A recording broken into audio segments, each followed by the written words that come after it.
appreciate the listening. Have a good stream.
How's it going?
Hello.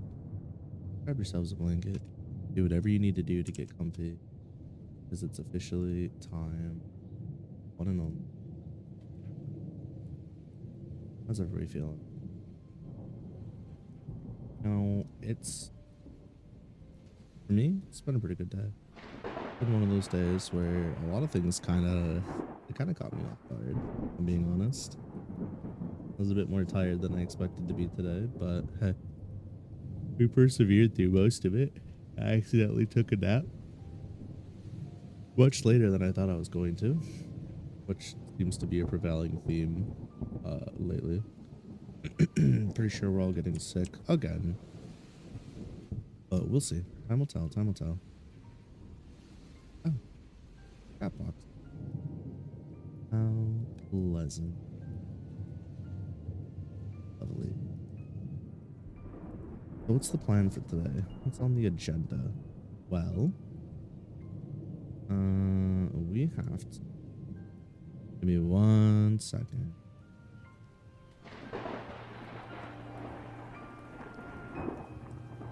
Make sure that volume doesn't go too much higher than there. Last time we did Late Night Lucky, we got done 2 chapters. We finished up Team Decima's fight against couple of the Nessies and wound up getting some other stuff done as well. This time, we're starting at chapter 9, Eveningtide Celebration.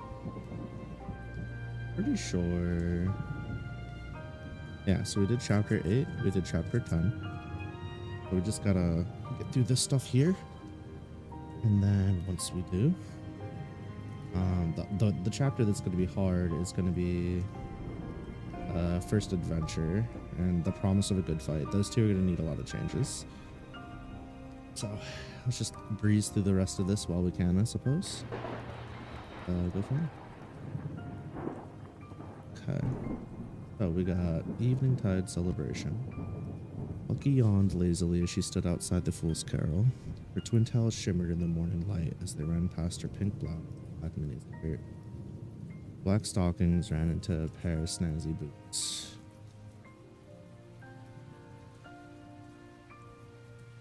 Her outfit was a little too nice for a casual outing. My cat totally just put girl. Mommy. The little girl grabbed her mother's shirt as they walked by.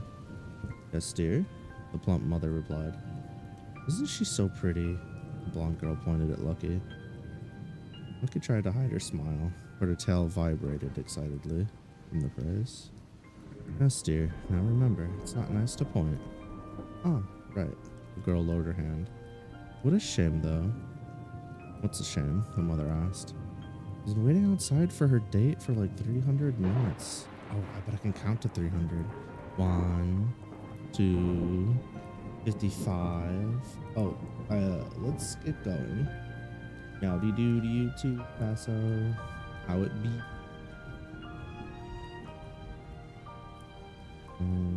You know, I might be a little bit big. Why don't I fix that real quick?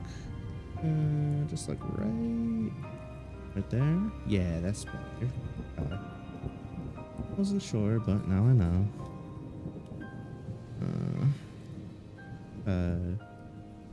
Very nice.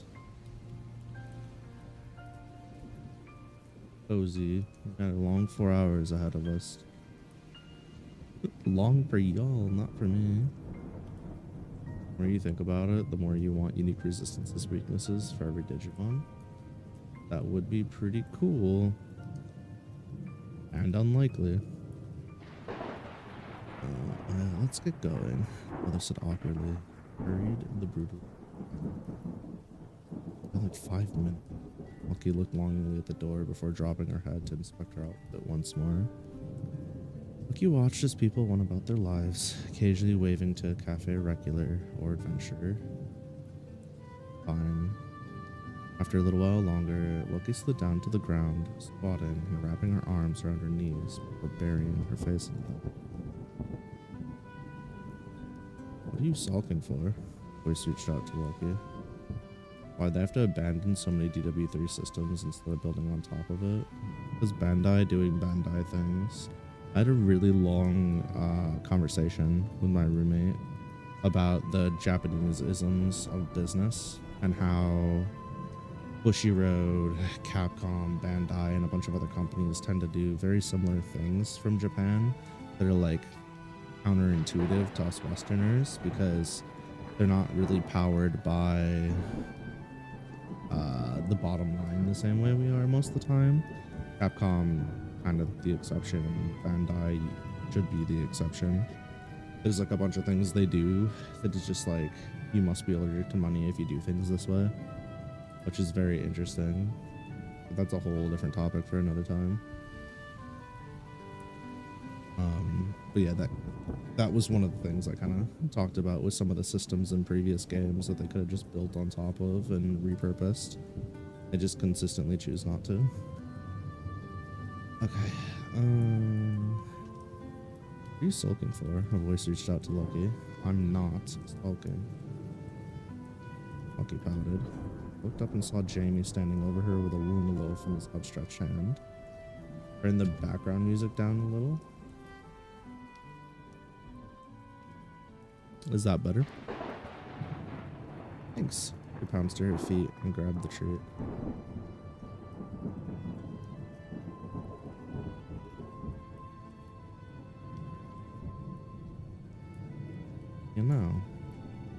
a little overdressed for what you wanted to do today. Yeah? Okay, perfect. Perfect. Okay. Very nice. Amy examined her outfit choice and smiled. But I'm not complaining. That's really good. You need an emote that does the tiny symbol with two fingers. Would be cute. Just like, and like squinting as well. Head cocked to the side.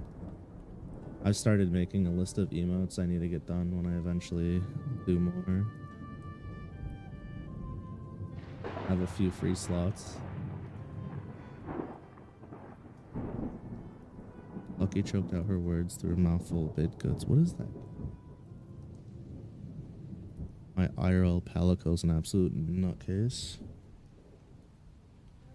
And you're completely in your own world.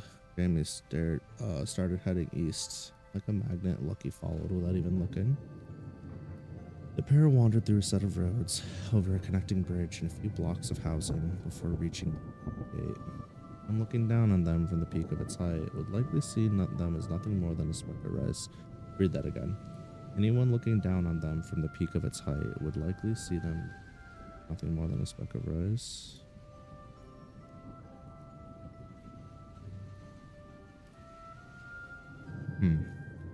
Jamie spoke with the guards responsible for the gate before they let them out. All shutter style doors. Also, They walked for about 50 minutes in near silence before Jamie struck up conversation. Oh, how are you feeling today? Lucky gave a wry smile. Fine. You ask.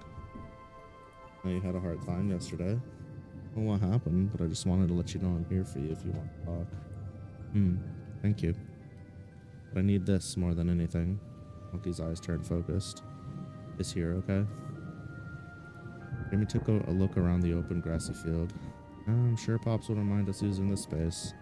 Just so you know, I'm a horrible teacher. I know. Tried to teach me how to play Go-Go Goblins, remember? I try not to, Jamie chuckled. All I want is to be able to use a fraction of my power again. Just watch me and give me tips if you think I'm missing anything. Lucky took a few paces away from Jamie and closed her eyes. Inhaling, she took a moment to align her senses with the infinite. Hear the wind at the grass, feel the sun on my skin. The gate worked for me. Lucky recounted the ideas Carol had given her. Remember ever needing to think about using magic. It's been a long time. Lucky's expression relaxed.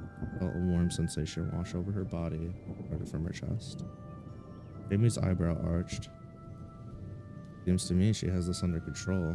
Rudimentary inspection told him that her mana was unfettered. Exceptional. Once she's lost control, she has an impossible mana pool. Why are there so many random "so you" here's replacing words that... Even though she's lost control, she has an impossible mana pool. Somewhere. There. Probably best if we take this slow.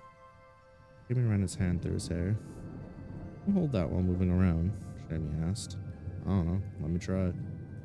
Lucky took a step forward. Biological dad made the green biker dude. Yeah? Played the germ with the dangerous hand. Love to see it. Either the antler guys. What's his name again? Dick Van Dyke or some shit. He was like the star of the training squad, and then he proceeded to lose like every fucking match he played in. I thought was very funny. I never did get to finish Ultimate Muscle. Something happened to my PS4 and the disc got stuck in there. I had to take it apart. I just haven't done it yet. Fun for it. Her aura held, but in some spots, aura flares leapt from her, and the density varied greatly. I see, Jamie nodded. Do what? Well, how do I put it? It's not that you can't use magic, or that... Damn it, your gate has been shut, Jamie began explaining. More like when a runner is sick and tries to sprint, or a singer gets laryngitis. Whatever happened took a toll on your gate's connection to your magical circuit's ability to cleanly transfer your mana through your body. Lucky tilted her head to the side. So I'm sick? I don't feel sick. Not likely. The good news is that with some consistent training and perseverance, you'll be on the other side of this without much issue. I see. That is good news. Lucky's tail bobbed around. Unfortunately, there is a bit of bad news. Jamie pointed at the sky. Picture the sky or the ocean as your mana reserves. It's a bit ridiculous to think about, but go along with it. Okay. He brought his hands together, leaving enough space for a cherry apple to fit in between. This is about how much mana you can channel right now. It's enough to do quite a bit, but you're always going to have an Jesus Christ. It's enough to do quite a bit, but you're always going to have exceptional control over your mana. I have lots of questions, Lucky said earnestly. Sure you do, but first, we're just going to worry about how to limit your output. Cool? Yeah, Lucky said excitedly, running over to Jamie. Alright, pay close attention. This is your training regimen for the foreseeable future. Do not do anything more or less to train until I say otherwise. Can I at least go on adventures and stuff? Lucky asked. Have a strong enough party, sure. Don't worry about that right now. Jamie took a deep breath in, and his aura became denser. Right now I'm channeling mana as though I wanted to protect myself from an incoming attack. Think of it as tightening your muscles. Jamie then exhaled, and his aura thinned, but remained active. I want you to spend the entire first half of your day doing this exercise, no matter what else you're doing. After that, for the rest of the day, I want you to tense your aura when you exhale and relax it when you inhale. Essentially, just reverse the order you did it in. Okay, that doesn't sound too hard. Lucky's puzzled expression made Jamie chuckle. Yeah, I thought the same thing at first too. Normally you wouldn't be expected to do anything else until you can handle that all day without failing, but if you're planning on adventuring, I need you to find a basic offensive spell you can spam for my own sanity. Jamie sighed. Honestly, you're gonna make me age 1,000 years. Well, I mainly relied on light and dark magic, but I'm pretty sure I was trained in all the elemental schools, null included. Loki stared at the sky. That's quite impressive. Is there anything you can remember that might have been easy for you to work with? Yeah, shapeshifting. Lucky said proudly. Jamie shook his head. Not that. Something you can use to keep distance between yourself and an enemy, or maybe something you can kill them with, perhaps. Yeah, but I think it's going to be too hard to do that right now. It's called Blanc. I made a series of spells around it, Lucky admitted. What does the base spell do? Jamie asked. Lucky scratched her head. It's a raindrop-sized ball of null-type mana infused with light and dark mana. That's the base version of the spell? Jamie's jaw dropped.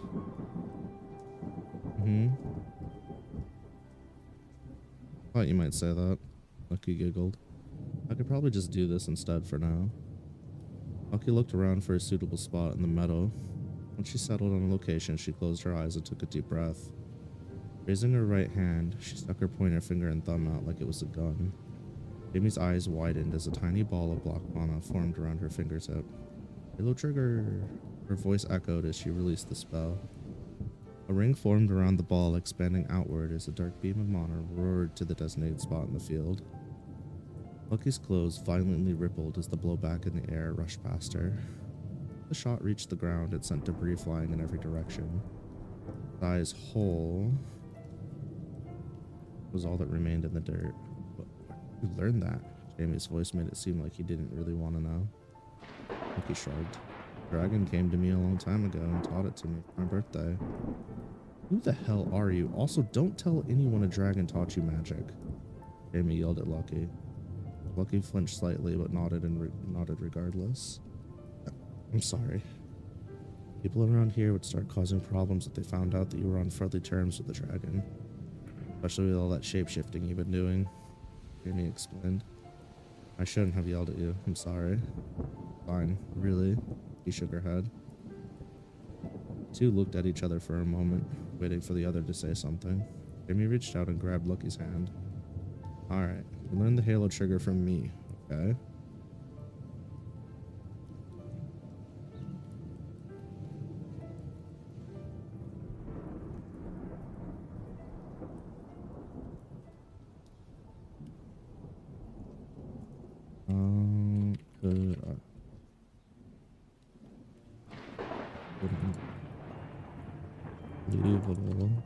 Oops.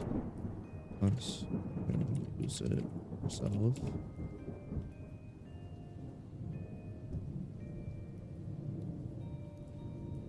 It's all good.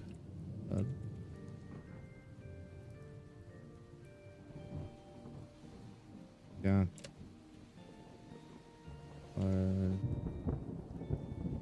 Set it.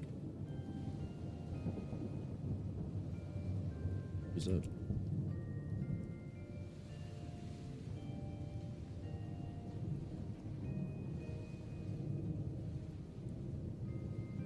On this. Okay.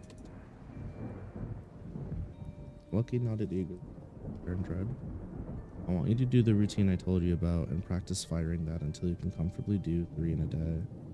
Gotta be tired, but it'll be worth it, I promise. Amy stared intently into Lucky's eyes. Flustered, Lucky's voice shook a bit. I got it. 3 in a day, practice, practice, practice.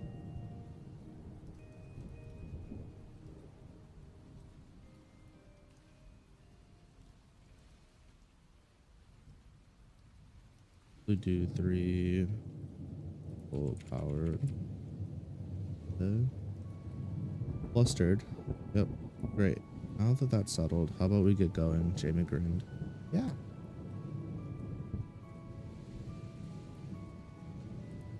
Right.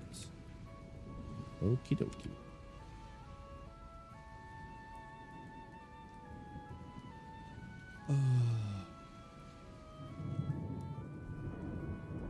I don't know, chat.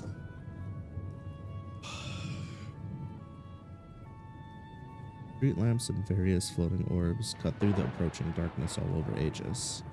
Young and old denizens alike began trekking their way towards their beloved city's massive harbor, Hainme.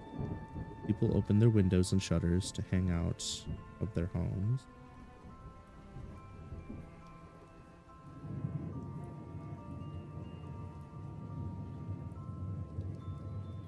Open their windows and shutters to invite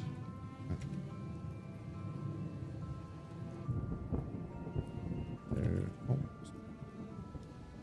More fortunate folk relaxed on their balcony awaiting the upcoming Tide celebration.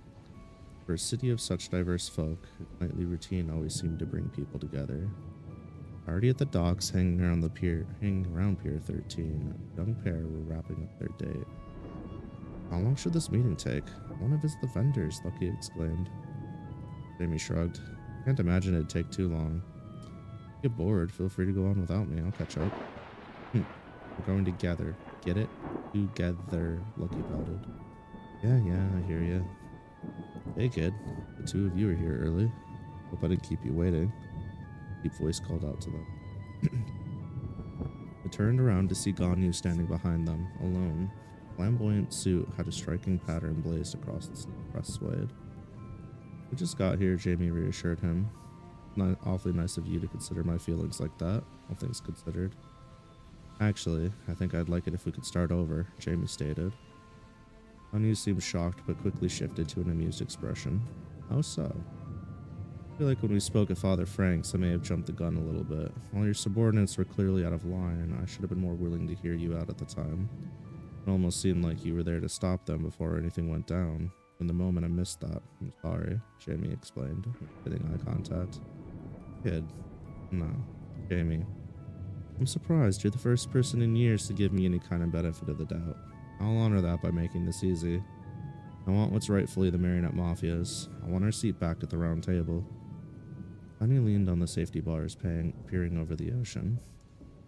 The fireworks began to go off, depicting various things from Aegis goods to battles and monsters. The crowd was lively, enjoying the games, food, and drinks.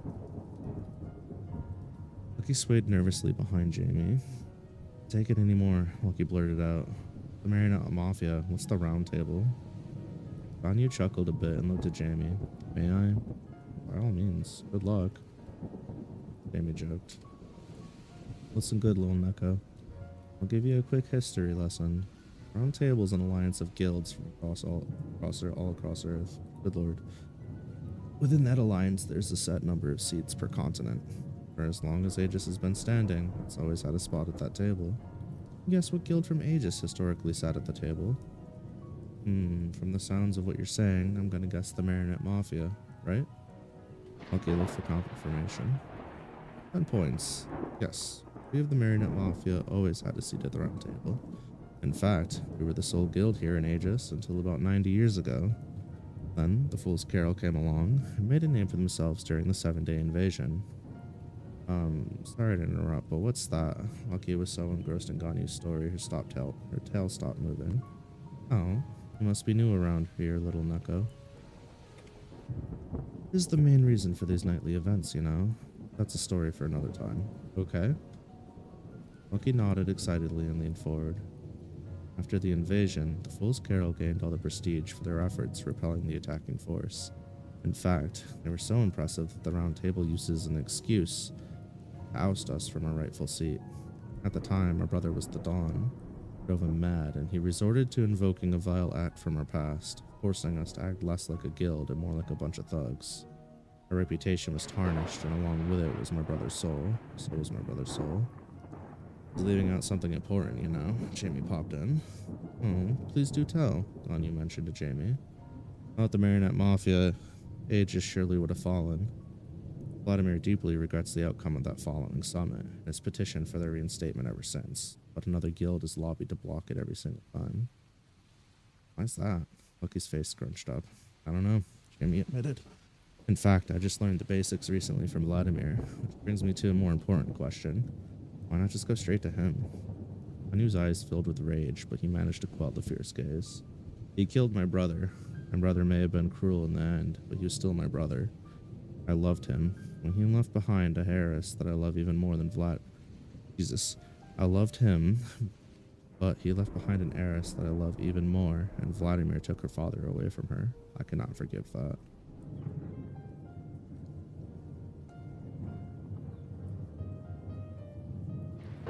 The way I see it.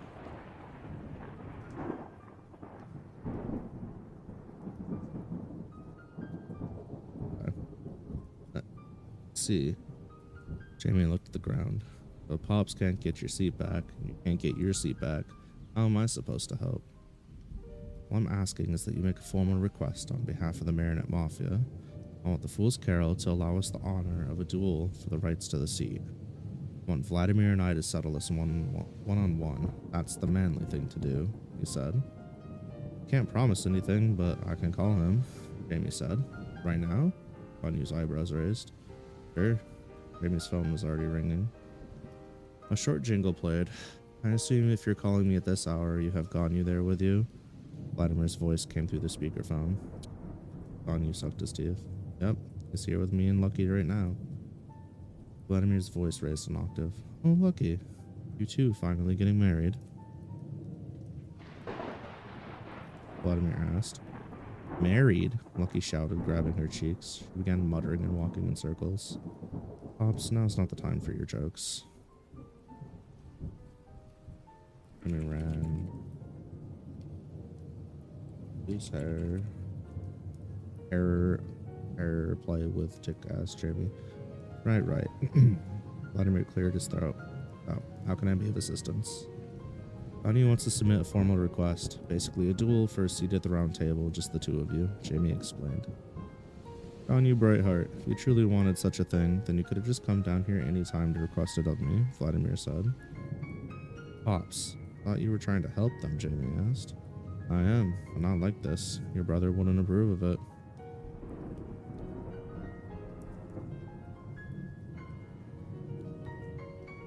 Just get a matter of factly?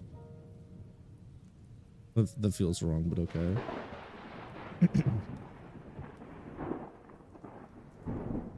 Then see, I was fucking screaming at this point because I wasn't doing any details.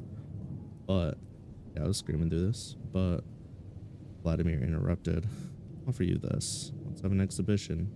Your guild and its fighters versus mine. We will use the Qualcotti system to decide the rules. Is that acceptable? Nodded at Jamie. Yeah, he's okay with it, Jamie said. Great. Your demand first and your call. Jamie, my boy, would you be so kind as to flip the coin and witness the Kolkati? Of course. Jamie produced a fancy gold coin.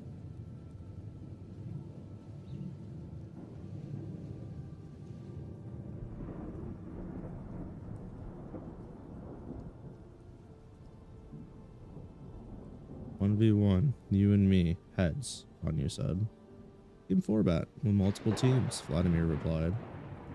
After a fancy coin flip, Jamie caught the coin and slapped it on the back of his hand. "Tails, team format, multiple teams it is," Anya groaned.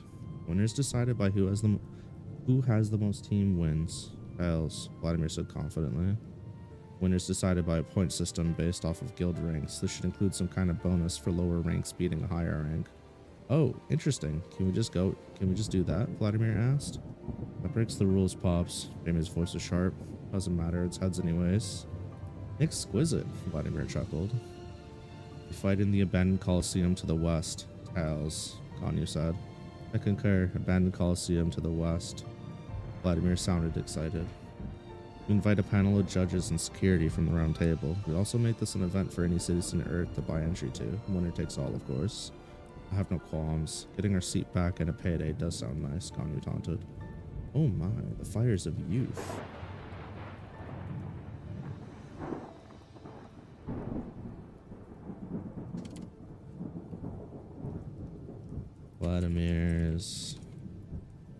Vladimir's spoke. "Anything else?" Jamie asked. "All magic breakers' abilities and forms of combat are legal." "Heads," said Ganyu. "I agree, with the stipulation that if someone's killed, the murderer is disqualified and their points are taken." Vladimir's voice sounded somber. "Damn, why didn't I think of that?" Ganyu watched nervously as Jamie began his coin flip. Jamie stared at the coin for a moment. "Heads." Ganyu rubbed his head and turned around. "Shame," Vladimir sighed. "We'll have to ensure that we staff the best medical personnel we can find." Personnel. "I think this is really stupid," Lucky declared. "Huh?" All three of the men replied. "If none of you want people to die, just change the rules." "We can't just change the rules of Kolkati," Jamie said. "The rules suck, just don't follow them," Lucky stated simply. "No, little Neko. Not that we don't want to break the rules, it's that we literally cannot." Lucky's bravado faded. "Huh?" Vladimir spoke once more. "Kolkati is a rather ancient pinky promise of sorts. Except if you break this pinky promise, the Aeon of Punishments will claim your soul and subject you to an eternity of torture." Lucky shivered. "Oh. Maybe let's not break the rules this time." Ganyu grinned. "Wise choice, little Neko. Let's do our best to make this a clean and honest exhibition." "Well said," Vladimir cheered. Ganyu grunted and turned his attention towards Jamie. "I'll send you the details for the point system tomorrow. For now, I'm gonna go enjoy the night with my niece. You both take care of yourselves." "You, Mr. Ganyu." Lucky waved him off. "I like him." "Too lucky." Jamie's voice was distant. The two visited various stalls around the area. Lucky excitedly paid for all of her own food, as well as Jamie's. So good." "What is this again?" Lucky's eyes sparkled. "Fried Kraken. You know, you could let me pay for tonight," Jamie said dejectedly. "Nope. Wanted you to bring me out, so I'll pay," Lucky said proudly. "Alright, just don't come whining to me when you don't have money in a few days." Jamie took a bite out of his fried Kraken on a stick. Lucky swiped a few times on her phone before shoving it in Jamie's face. The Onko charm swayed rapidly. Jamie inspected her screen. "Holy shit," Jamie spat out his food. "How much is Carol paying you?" "I don't know. I guess I got a lot of tips and Carol gave me a bonus this week." Lucky smiled. "Congratulations. You're making yourself quite a chunk of change. You're making yourself a small fortune." Small fortune. "Save up while you still can." Jamie seemed. "Nope. Up again. I'll pay you back first. Then I'll start saving up my money." It sounds like a great plan, but I didn't help you expecting you to repay me. And I feel kind of bad about making those freeloader jokes." Jamie rubbed the back of his head. "Not why." Stopped short. I wanna be Lucky. Green-haired blur tackled Lucky from behind and squeezed her tight. Bella? Lucky guessed. On you? Jamie's bewildered face caused Lucky to turn her head where he was looking. I didn't realize we'd see each other so soon, Anya chuckled. My darling niece here saw Lucky and wanted to say hi. I hope it isn't a bother. Lucky hugged Stella. Stella can never bother me. Jamie, can I show her the stand where we got the fried kraken? Sure, do whatever you want to do. I wanted to talk more with Ganyu anyway. Lucky and Stella happily departed together, hitting up various stands, leaving Jamie and Ganyu alone. Wanted to talk, did you? I was under the impression you wanted to do something else. Ganyu stretched. Actually, Ganyu, alright with you. How do you feel about a friendly sparring match? Jamie felt his heart race. Every fiber of his body wanted to move at that moment. Ganyu raised his eyebrow. Here? Must be mad. I know a spot, but you're gonna have to hitch a ride with me. It'll take about 30 minutes, but it shouldn't be an issue. Jamie explained while pointing backwards towards the east. Ganyu nodded and followed Jamie out of the city, to the spot where he and Lucky had trained earlier in the day.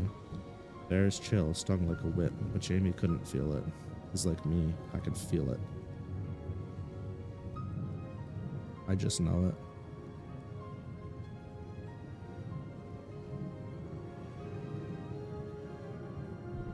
I can definitely let loose a little. Jamie shook and assumed a fighting stance. I'll set a timer, Ganyu said. What for? Just a hunch, but I don't want us getting too carried away. 5 minutes, then we head back. Alright, kid? Ganyu tapped away at his phone and then placed it in his jacket pocket. Jamie shrugged. Sure, it's just a spar, so time limit's fine. It is just a spar. Eyeing Ganyu up, Jamie's breathing slowed as he focused in on his opponent. Not just his physique, but his mana is pristine as well. Not all there is to him, that wouldn't be enough. Jamie pondered the facts and unknown before him. But suddenly Ganyu's fist was a centimeter from his face. This is it. Did I dodge? Ganyu slugged Jamie square in his nose, snapping Jamie's head back and pushing it into the ground. Jamie felt a crunch from the earth beneath him as his body was forced a few centimeters inward. Get up. Could have dodged that.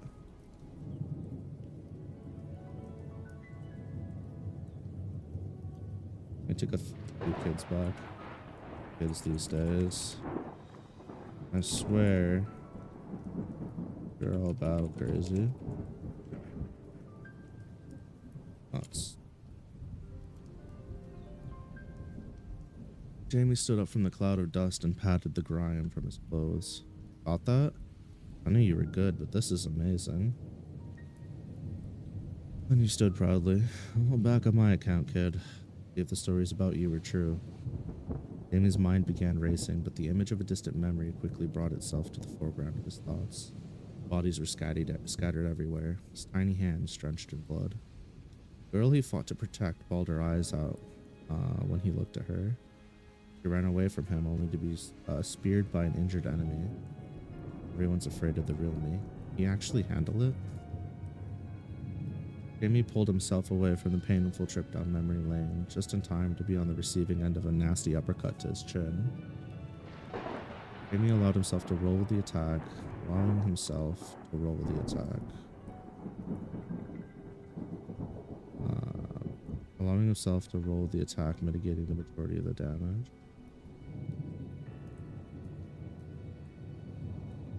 In the same motion, he wrapped his arms around Ganyu's forearm, and his legs around Ganyu's chest. An armbar from that position. Ganyu winced, but managed to shake Jamie off before he could fully lock in. While still in midair, Jamie contorted his body, causing him to roll, bringing his heel downwards from behind him. Ganyu barely managed to block the heel drop with both of his arms before it could crack his noggin. Weightless? Ganyu looked around and Jamie was nowhere to be seen. Visibility, Ganyu called out. Wait. Oh.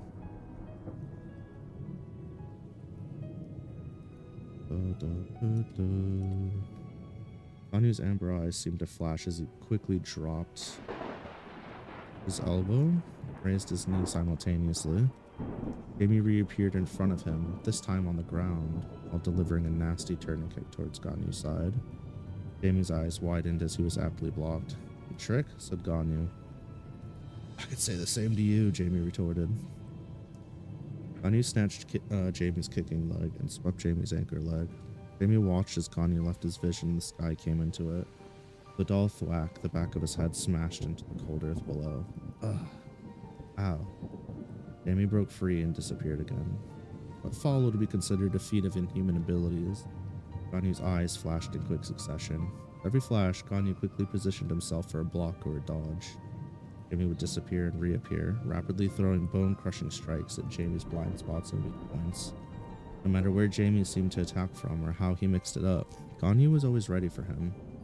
Finally, after Jamie whiffed a tap kick, Ganyu threw a sharp jab at his face. Jamie vanished again, but Ganyu rotated his body towards his dominant rear hand and let a spinning back fist fly wildly. It caught Jamie as he appeared once more, sending him careening away from the location. Ganyu took a deep breath. His eyes flashed again. He desperately began searching for Jamie. Behind me. No, wait, in front. Jamie reached out to grab where he thought Jamie would appear, but this time he felt nothing but the air between his fingers. What? Blinding light pulsated from where Ganyu had knocked Jamie away to. Halo trip. Beep beep beep. Beep beep beep. Beep beep beep. Ganyu's alarm chirped repeatedly, and the light from across the field dimmed till it was snuffed out. Jamie popped back into Ganyu's vicinity and ran his hand through his hair. My bad, I got a little excited there. A good thing I only set the alarm for 5 minutes. We're starting to ramp up a little, Ganyu grinned. Jamie stretched and let out a satisfied sigh. When you do the points for the exhibition, can you do me a favor?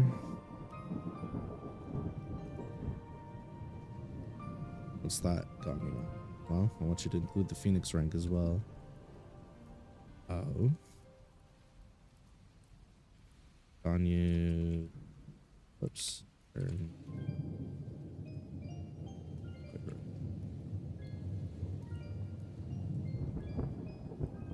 Jamie nodded. I'd originally thought about not participating because it seemed pointless for me to fight. Now I have something to look forward to. Well, if that's the case, I'll be sure to include your rank in there as well. Think you can have your roster ready in a week? Ganyu asked. Her Pops has finished it already, Jamie said dryly. Great. We can arrange our teams and keep them to ourselves until the day of, Ganyu grinned. And I was hoping to get to fight you. Now you're just leaving it to chance. Ganyu shook his head. Vladimir won't let you fight until the final act. Don't worry, we'll get a chance. What makes you so sure? Jamie began walking back to Aegis. He plans on making this some form of entertainment, then of course he'll save the fabled heart of Aegis for last. Think about it. When their right mind is gonna leave before they get to see you in action, Ganyu explained. I think you're overselling me a bit, but I get your point. Jamie rotated his shoulder. Makes it all the better for us when I'm the victor. We'll see, Jamie laughed. A few hours later, Jamie and Lucky finally returned to his cabin in the mountain. Jamie took off his shoes and neatly put them away as Lucky plopped face first into the couch. Ugh, my feet hurt, Lucky complained. Well, if you stop running back and forth to every stall every half a minute, probably have been fine. Jamie looked up and quickly tilted his eyes. Can you not do that in front of me? Lucky's clothing and skin skittered as she changed between various nightwear. Her skin flashed Jamie during each swap as she built a new outfit. And I'd like I've never changed in front of you before. Lucky stopped shifting her outfit.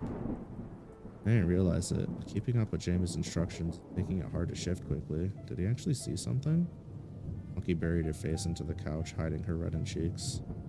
The outfit she landed on was a lighter blue onesie with a wyvern hood on it.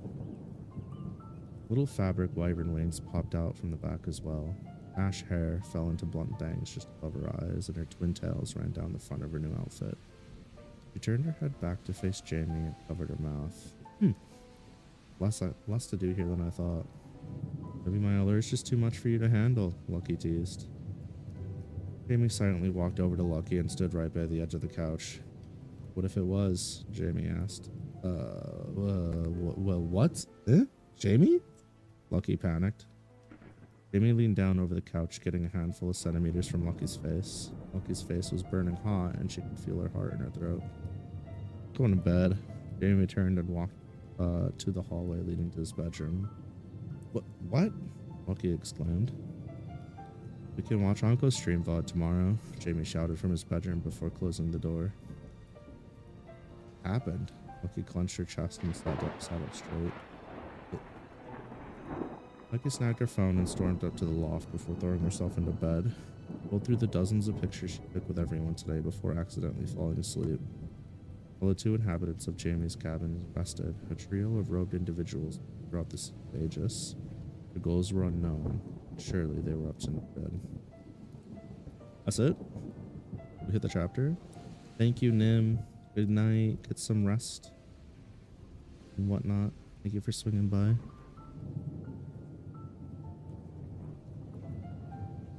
Man, that was a fun chapter. Sometimes I forget how much I actually enjoy reading my shit.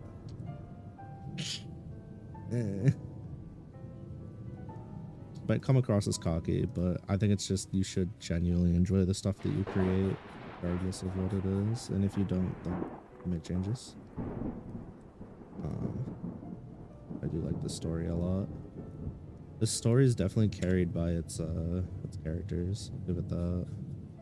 Nothing else is done. As are most stories. Okay.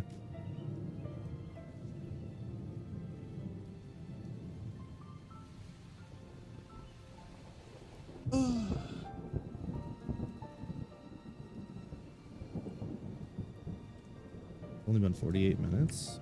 Okay, let's go. Chapter 11, Defending the Innocent.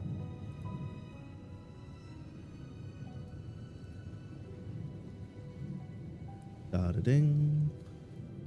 Lucky's foam alarm jolted her awake. Cold sweat ran down her back, and she realized that at some point she had unzipped her wyvern onesie during the night. Her exposed skin caused her to shiver. Why is it so cold? She wondered. Her thoughts were cut short by the tantalizing scent of maple bacon wafting into the loft in the kitchen. Nice. Now I want bacon. Jamie's cooking already? Lucky rubbed her eyes and checked her phone for the time. Oh. Her alarm had been going off for 30 minutes already. Jumping out of her bed, she raced. Hopping over the railing. Hopping over the railing. Darting to the bathroom to get ready. Hey, why don't you eat first? Jamie called out. I have to head in early today, so I figured I'd make you food before I left. Lucky turned around and headed back to the kitchen and sit down at the table. You know, Lucky yawned. It's been a while since we last ate breakfast together without having to run out. Telling me. Jamie flipped the bacon onto a bagel with an egg and colored sauce on it. Maybe this Saturday we can just hang out for a bit? Lucky nodded and rested her head on her hand. Ever regret becoming an adventurer? Well, where did that come from? Jamie handed Lucky the plate with her food on it. But no, I can't picture myself doing anything else. I don't even think I could retire. I love what I do, even if it's a little boring sometimes. Boring? Lucky muffled through her bagel. When I heard at the cafe, it could be really scary and difficult. Oh yeah, I guess most people would find aspects of it challenging. Jamie's voice was distant. Hey, can I tell you something? Lucky mumbled. I think I might have found someone who can understand me, Jamie said. Like a girlfriend? Lucky's tail dropped. What? No. Jamie shook his head and hopped up to sit on the counter. Someone I can spar with and mutually blow off some steam. Oh. Lucky's tone perked up. Did you spar with Betty or Carol? They seem pretty strong. Betty's extraordinary, but I think she too has some kind of mental block when we tee off. As for Carol, I'm just a really bad matchup for her. It can be tough to overcome that. Jamie sighed. You know, he looked away. You'll figure your stuff out. You might give me a run for my money. Really? Lucky's eyes lit up. Nope. Jamie hopped down from the counter and walked towards the door. You need 1,000,000 years of training before you could ever hope to keep up with me. Jamie cackled as he poured Mana into the door. Have a good day. Sure to practice.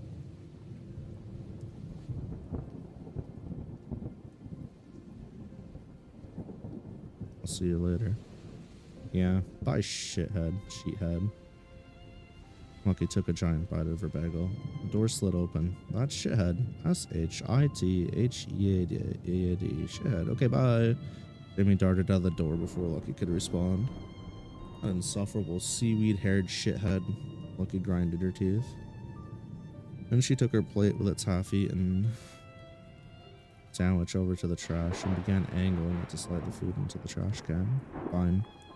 The bagel slipped off of the plate and floated in the air for a second before Lucky reached out and snagged it back into the safety of her hand. I'm so sorry, my yummiest of bagels. It's not you, it's him. Took another bite and smiled. Yum.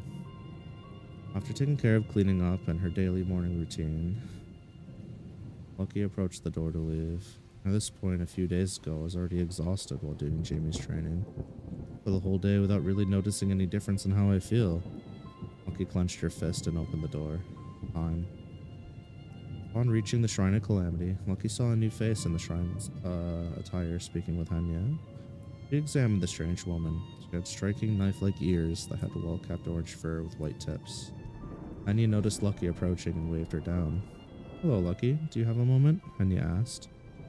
Sure. What's up, Hainme? I'd like to introduce you to Amelia Wyvernheart, a devout shrine maiden here. Hainme's smile comforted Lucky. Nice to meet you, Amelia. My name is Lucky. Amelia's red eyes traveled up and down Lucky's body. You're an interesting one. Amelia cracked a smile. Now, don't tease our friend. Hainme placed her hand on Amelia's shoulder. I don't know what to say. What do you mean by interesting? He cocked. Different, unusual, and most definitely hiding something seriously out of this world. Amelia's choice of words caused Lucky's heart to jump.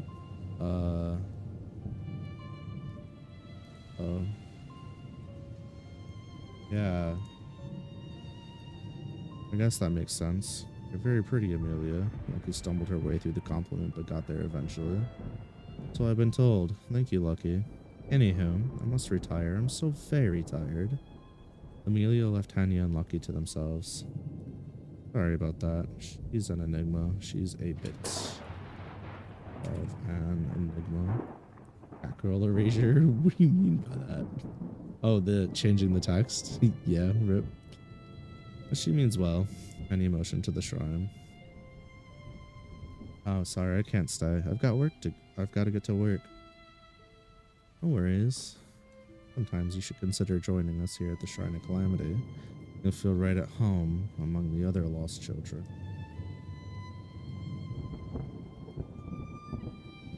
Anya's glowing smile. Just glowing smile. Third.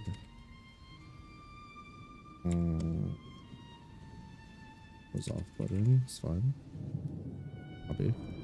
I'll think about it. Lucky waved to Hainme. She took off. That all about. Lucky made it to Baldy's stables and was greeted swiftly by the man himself. Baldy brought Delilah over to Lucky before she could say anything. I didn't even ask yet. Lucky happily hugged Delilah, and the wyvern clicked its tongue and hummed in kind. These days, Delilah here only wants to fly with a mafia girl, some NECA with a bunch of gear. And you. This time of day, Delilah's always on the mountain, so she's always all yours unless something changes, Baldy explained. That makes me so happy, Baldy. If I had the choice, I'd never ride any other wyvern, it'd only be Delilah. Lucky continued petting her and offered Baldy her phone to pay. No need. Jamie took care of your wyvern fare before you got here. Said something about how you can pay him back by treating him to dinner tonight. Haha, very funny. Well, I'll be going now. Stay safe and have a great day.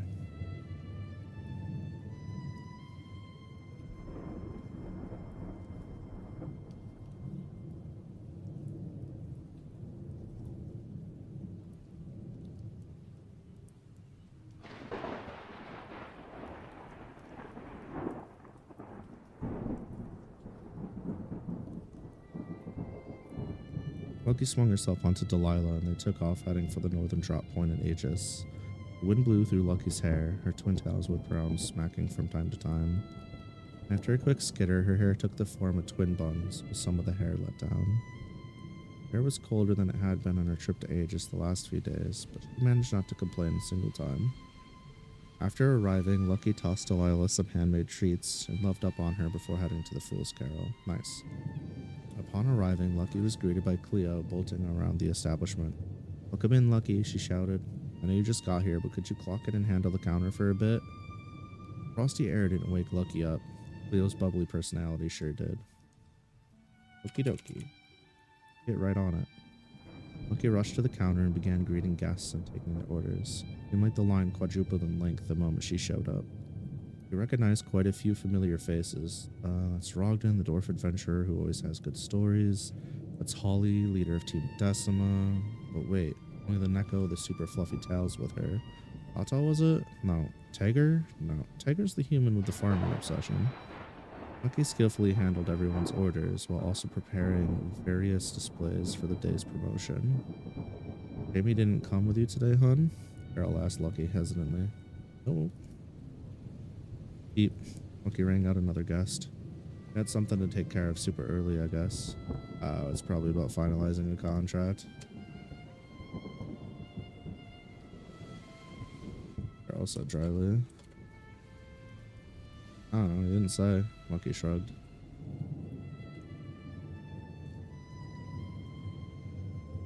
Carol sighed.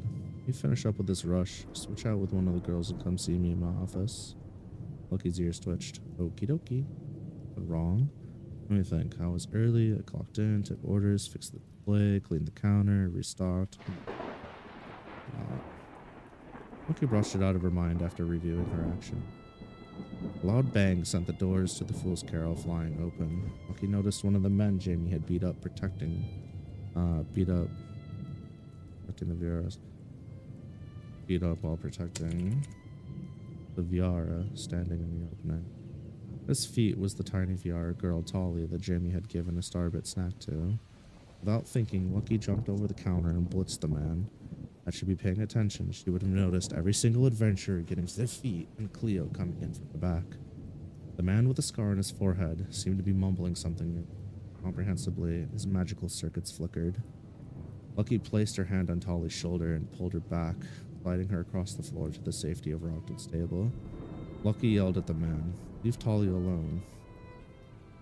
Lucky then turned towards the man and leapt at him, delivering a nasty dropkick to his chest, knocking him back outside onto his back. He managed to get himself to his feet before Lucky could stand at the doorway blocking his path. It's all their fault. Those fucking filthy rabbits. I'll turn them into stew. Damn, what the fuck was wrong with me? Why did I write that shit? That's rude. Turn them to stew. Damn. Alright. His voice seemed raspy and doubled over itself. Carol appeared behind Lucky and went to step out in front, but Lucky stopped her. "Please, Carol, let me take care of him. I feel like I should since Jamie isn't here and I was there during the first incident."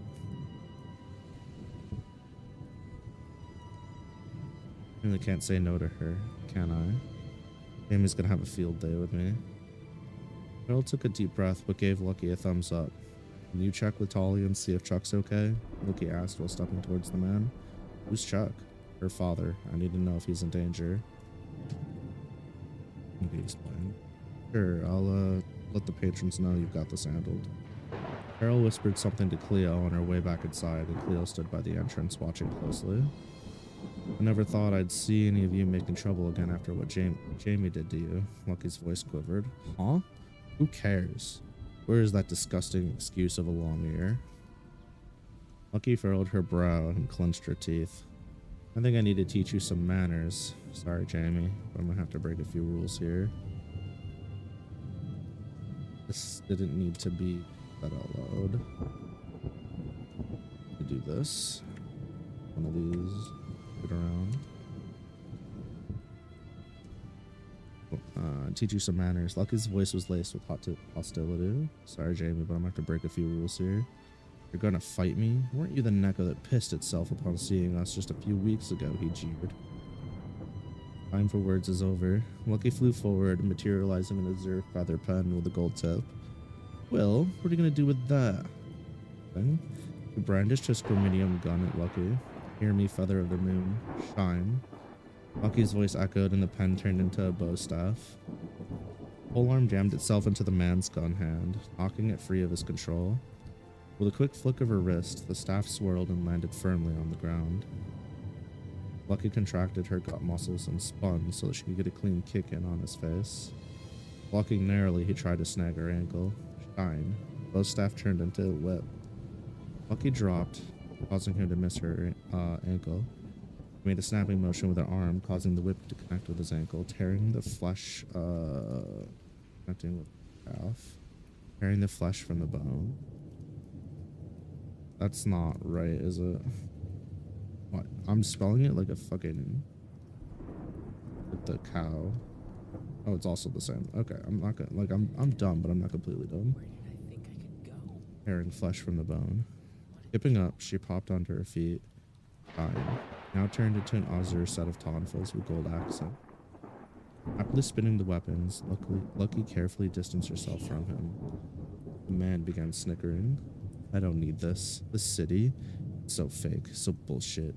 Why should I care about the no attack magic rules? Tell me why I should care. The man roared with fury as he charged up a ball of fire in his hands. Leo took a step forward, but Lucky had already closed the gap. 3 quick strikes to the man's left temple, right side of his jaw, and liver crumpled to the ground unconscious. Lucky stood over the defeated aggressor, but she felt nothing. Her breathing was evenly paced, her heart rate was slightly elevated, and her emotions were steady.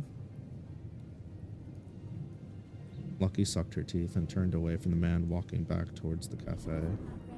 He barely managed to raise his gun and pointed at Lucky's back. No, he whimpered, placing a small amount of pressure on the trigger. Lucky turned her head and gasped upon seeing the barrel of the gun directed at her. Before she could react, a large shadow encapsulated the man, and a hefty golem made from sand dropped its butt on his back. Ugh. The man gasped for air, and his eyes rolled into the back of his head. Return, Leo's voice called out. Sand from the golem withered away. A small silver bead floated back to Cleo's hand. He wiped it gently with a cloth before stashing it into the vest. Vladimir came outside and gave the 2 girls a nod of approval. Such a shame, he shook his head. Argentine used to have such hope and love in his heart. I come in for questioning. Vladimir hoisted the man on his shoulder and went back inside. So, I'm sure you know this, but never take your eyes off the enemy until you've confirmed they're incapacitated. Leo approached Lucky. You did great. Have you thought about properly registering to be an adventurer? Lucky nodded but remained silent. Wrong, Cleo leaned in. Lucky shook her head. It's probably nothing, but what? I felt a very familiar energy coming from him. I think it might be worth taking it easy on him. Lucky went pale. I need to talk to Jamie tonight about this. Bill gave Lucky her space, and her voice was soothing. Anything I can do to help? No, thank you anyway. I think I'm gonna go fill out the paperwork. Lucky hurriedly went to the reception counter in the back of the first floor and spoke with Beatrix about finishing her registration. After a few signatures and a quick beep of her phone, Lucky had been registered as a hatchling adventurer with the Fool's Carol. Carol approached Lucky. That's toxic. Okay.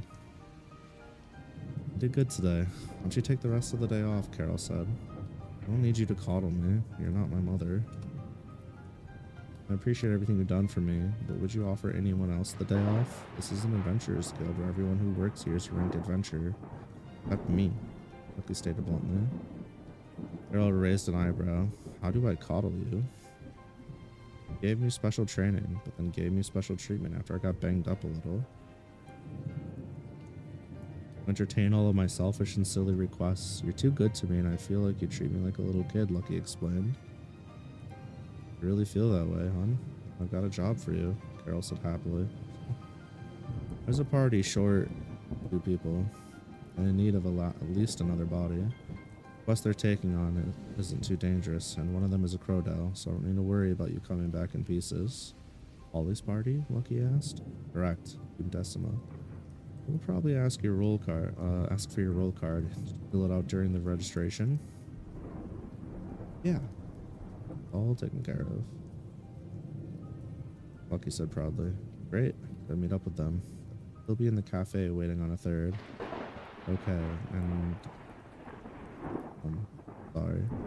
Lucky said sheepishly. Me too, I'm gonna go take care of that quest. Bouncing back to the cafe side, Lucky looked toward where Team Decimate normally sat and took a deep breath. Lowercase again. Bobbing herself up, she slid into a seat across from Taiga and next to Holly. Hello. Lucky's cheerful voice grabbed their attention. Girl said you two were in need of a third. Holly and Taiga exchanged glances. I wasn't aware that you went on quests, said Holly. So, I need water. Taking water.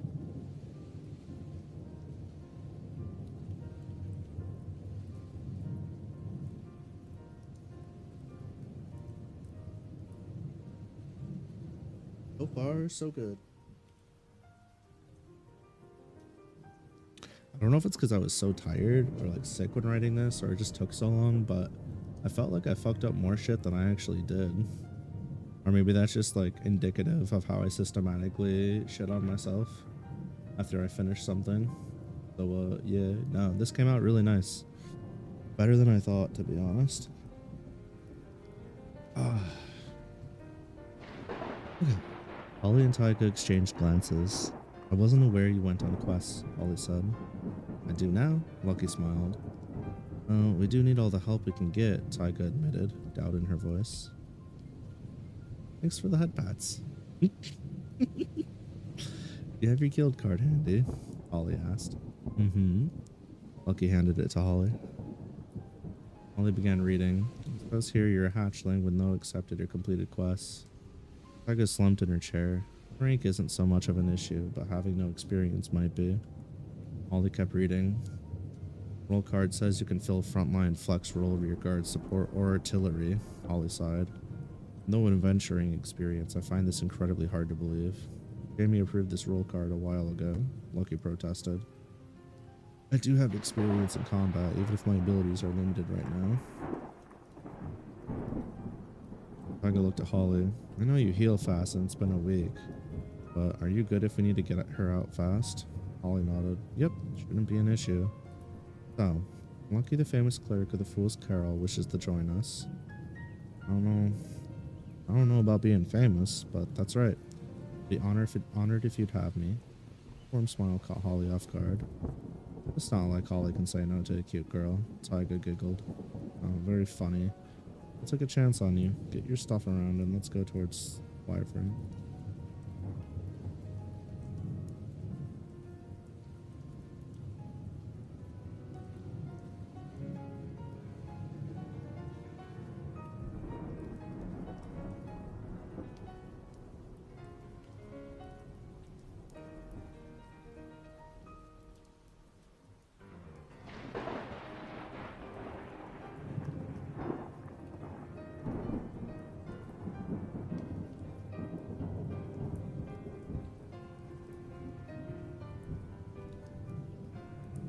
Hi, I'm Lucky.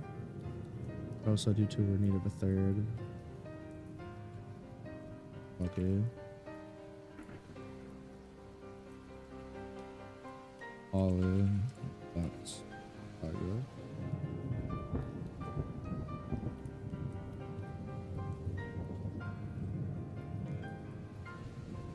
Okay.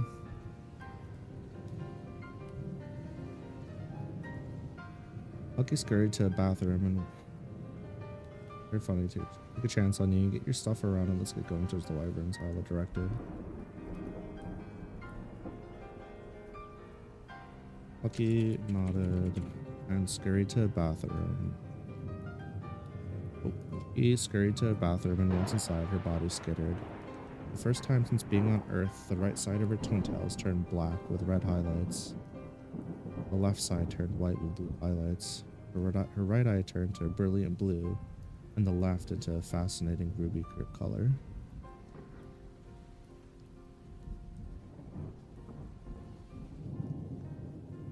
She gained 5 centimeters in height, and her hoge grew a bit. Her body was adorned in black and gold battle dress. Black and gold battle dress with intricate breastplate protecting her. A golden pauldron was affixed to her right shoulder. Her tail split into a black tail and an ash one. Both tails had fancy bells affixed to them with pink ribbon. However, every time she moved, they remained silent. Her legs were protected by armor up to her thighs, leaving a gap between them and her dress. A pair of boost boots, snugly held onto her feet and ankles. Finally, she transformed her feather into a rapier. Finally, she transformed her feather into a rapier and sheath to place at her waist. With a satisfied look in the mirror, Lucky confidently pranced back out to the cafe common area. Heads turned to Lucky, stepped out. Leo ran over and began inspecting her from multiple angles. Oh my god, you're so cute. Whee! Leo lost her mind over Lucky as she grabbed her shoulder, shaking her. And you're yelling in my face. Like a dissatisfied cat, Lucky leaned back as far as she possibly could. Oh, sorry. Cleo stepped back quickly. Do me a favor, would you? What's that? Lucky asked. Give him hell out there. Cleo pumped her fist. Lucky nodded and rejoined the members of Team Decima that were present. So, what exactly are we doing again? Walk and talk. Holly started for them. Taiga and Lucky followed closely behind, listening to Holly. Compared to our last two gigs, this is relatively simple in comparison. I just need to fly over to Gilgamesh's Coliseum and inspect it. Taiga's eyes lit up. The abandoned one? What are we looking for? Treasure? Relics? Holly shook her head. No, just a routine sweep of the place and the surrounding area for monsters. I see. And if there are monsters, what's the protocol? Lucky wondered. Well, depending on the quantity and type, we either exterminate or report back, Holly explained. I mean, if we bump into any alphas and nobles or threats beyond the scope of the Crowdell, we bail. Remember, Terra our support and Nept our assassin aren't with us, so we'll have to pick and choose our fights much more carefully, Taiga added. That's a solid point, Taiga. I didn't expect you to say something like that, Holly praised her. That being said, I can function as artillery, but I prefer my role on the front line. Right, Taiga nodded. Well, I fancy myself a frontliner. Seems I've been filling the flex spot on our team more and more. The Wyvern services came into view as the group turned the corner. Is there a way of telling me I need to fill artillery and rear guard as support for this mission? Lucky wondered. I want to know, but I don't want to seem stupid for asking. If it's something that should be super obvious, then I should already know it. What do I do? What I do is fine. Lucky's face contorted as she started to spiral. What's wrong? Afraid of heights? Holly asked. What? Oh, I love riding Delilah. Lucky took a deep breath. I didn't want to ask, but I'd rather look stupid now than cause problems later. Did you tell me your roles so I know which to fill? Holly smiled. No, silly. Well, it's good that you're thinking like that. We really just need you to help us cover ground during the inspection. If we wind up doing any fighting, you can leave the heavy lifting to us, Holly declared proudly. Oh, okay. Lucky's ears tilted downward. I whispered to Holly. Nope, Holly giggled. I just wanted to take the pressure off a bit. Taiga shook her head and approached the wyvern stalls. Wait, did you say Delilah? Taiga yelped. Yep, he's my buddy. Lucky mood bounced back. Are you the one who's been registering her for entire days in the morning? Taiga growled. Yeah. Why? You're a nuisance. I'm riding her to the Coliseum. Taiga pouted. Lucky held out her arm in disbelief. Holly smacked Taiga from behind. Now. Rock, paper, scissors for it. Fine. Taiga moaned. The two Nekos turned to each other with determination in their eyes. The towels swiping to and fro. Rock, paper, scissors, shoot. Her yelled in unison. Draw again, Holly said. They managed to draw back-to-back for the next 20 matches. With each draw, the contestants grew more and more desperate and animated with every play. Alright, that's enough, Holly said, exasperated. Taiga, you ride her on the way there, and lucky you get to ride her home. But Taiga, yes? Taiga had already hopped up onto Delilah. Reimburse her for the time you ride. Oh yeah. Taiga fiddled with her phone for a moment, and Lucky's vibrated, signaling the receipt of the funds. Nice. Lucky meandered the stalls and eventually found another wyvern she'd used in the past. Oh, hello there, Bobo. Lucky patted the off-yellow wyvern. A pronounced scar ran from its collarbone across its chest and beyond its belly. Lucky mounted the beast and it clicked happily. Before the group could even get off the ground, Lucky had begun talking the wyvern's ear off. Taiga was happily nuzzling Delilah's neck from behind, but Delilah kept her eyes focused on Lucky and Bobo. Realizing this, Taiga's heart shattered into a million pieces and she died. Editor's note, Taiga's heart did not literally shatter, nor did she actually die. She felt immense jealousy unlike ever before, and that broke something out of her.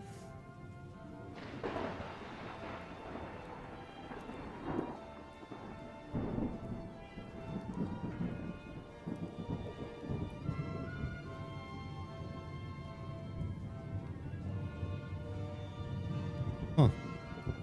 Just like that. And I guess I didn't really have to change much, huh? That helps. Oh shit, are we gonna finish today? No shot. No, not possible. Unlikely. Does the crystal ball.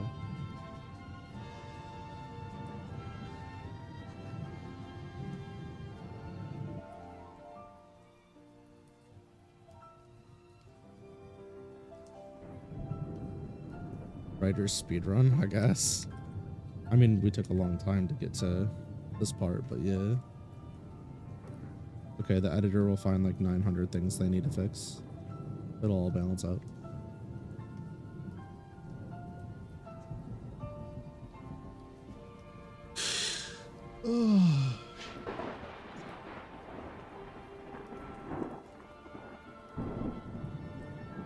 This is the chapter I was most worried about.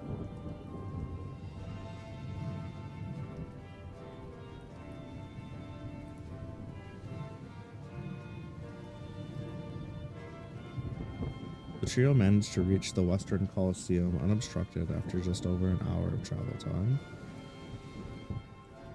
While they circled in the air, they looked down onto the structure. It's so big. How could something this massive be abandoned? Lucky gasped in awe as her eyes ran over the stone-laid arena. They were flying at cloud level for quite some time, but the Coliseum seemed like it was just within reach, able to grab them if had hands to grab them. Closed up, Taiga shouted. Should we just land on the walls and work our way down? No, if we get caught off guard by a murder of Crowdell or a Griffin, we'll be screwed. Let's check the surrounding area first and then meet at the front gate. Ollie nodded her head to the side. Splitting up, the trio all went to survey the area. Ollie scoured the tree line out in the distance, checking for any unusual tracks or signs of predatory monsters nearby. Taiga found herself inspecting a nearby pop-up plaza that housed an inn, something akin to a convenience store and some restaurants, all abandoned. When that checks out, Taiga rummaged around in her big small bag. For a moment, she produced a shiny compass. Avarice, she said with a glint in her eye. Let's go find ourselves some forgotten treasure. Taiga wandered off into the oversized plaza, leaving Delilah behind. The tail bounced as she picked doors to open and routes to follow based on Lucky and Bobo remained suspended in the air, not too high off the ground, away south. There were roads everywhere. They looked out into the great open expanse. Keen eyes, kilometers, spotted a few travelers here and there spread out across the highway system, seemingly coming to and from Aegis. Kaboom! Lucky's head snapped towards the plaza Taiga headed for. Before Lucky had to say anything, Bobo had already begun speeding over towards the sound. Lucky noticed Delilah flying in a pattern of a cross. She's hurt. Lucky pointed to Delilah. Hurry. Lucky could feel her pulse quicken, but she closed her eyes and took a deep breath. Once closer, Lucky could see that a couple of buildings had sustained damage, and one in the center had completely collapsed. Oh, this fucking. Oh, this fucking. No, stop. Bad. Please rate your ads experience on YouTube. Don't want me to trust. Trust me, you do not want me to. Thanks, but nothing. What up, trues? How it be? To the lake. I was trying to read it on my screen and I was like, does that say look? Does that say book? Does that say bork? Why would Agumon bork? Now it says lurk them. My eyes ain't as good as they used to be. All that damage. Without wasting any time, Lucky pounced from Bobo and landed among the debris. Bobo joined Delilah in the sky and continued the pattern a set amount of paces on the side. Taiga? Lucky yelled. Over here, she responded. Lucky followed her voice and ran to the northern building, but got caught in the blast. Where are you? In here, Taiga yelled from beyond the door. Alright, I'm coming in. Lucky grabbed the door handle, but caught a whiff of something suspicious and jumped several meters back. On landing, she heard a groan. Taiga? Mimics, get off of me. Taiga's voice came from the rubble of the destroyed building. Oh, sorry. Lucky stepped to the side and kept her eye on the surrounding area.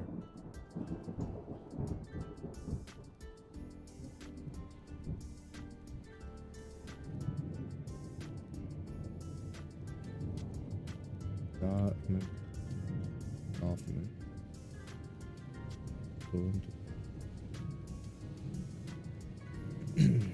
Oh, sorry. Lucky stepped to the side and kept her eye on the surrounding area. Lucky heard Bobo let out a vicious roar. She looked over to her partner, Wyvern, only to see the horror of him biting into Delilah's neck. Bobo, what are you doing? Lucky's throat rattled and tears flew from her eyes. Bobo and Delilah spiraled to the ground behind a building beyond Lucky's view. The scent reached Lucky's nose again, but this time from below. She wiped her tears and changed her focus to the imminent danger at hand by drawing the word here. Something's not right. Lucky thought as she realized that the voice she heard earlier wasn't quite like Taiga's. Shadow darkened her vision. She leapt to the side, narrowly dodging the strike of Taiga's broad feather. Concrete rubble was cleaved cleanly in two. Lucky bounced back even further and shouted at the mimic. I thought the mimics had a deal with Aegis. Why are you attacking me? Lucky asked. The mimic stood up and morphed into a perfect replica of Lucky. Blade's a fool. Your city should belong to us, but he sided with you Earthkin, turning his back on our kind. I don't understand. Y'all just wanted to avoid further bloodshed. Isn't that a good thing? Avoid further bloodshed. Do you know how many of our kind have been killed by yours? Don't answer. Thousands. What did you do? Protect our home and our people?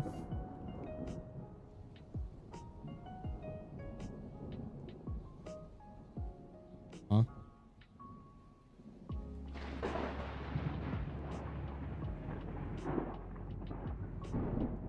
It hissed. Understand your pain. I know what it means to have your land attacked and have to decide things for you. This won't end well. I've seen this play out before, Lucky explained. The mimic turned into Jamie this time. He won't manipulate like he did to Slade. Manipulate me like he did to Slade. I've taken an oath. I intend to follow through.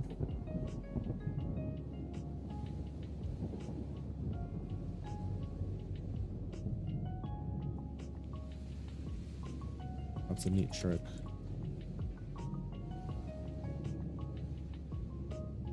Lucky skittered. Turned. Well.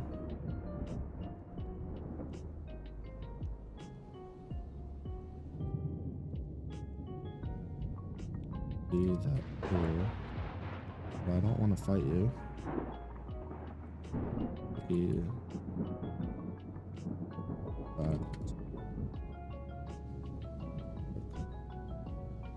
Back.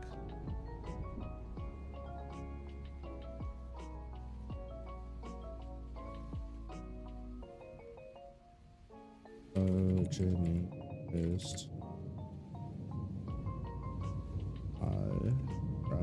Then don't. I'll kill you cleanly. No suffering. The mimic smiled.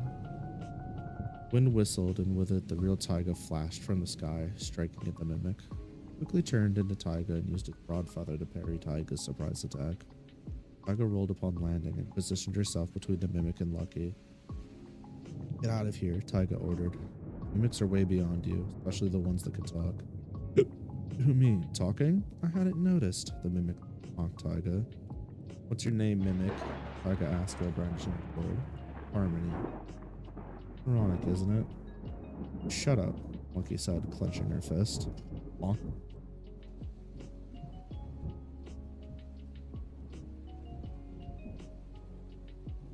Targa.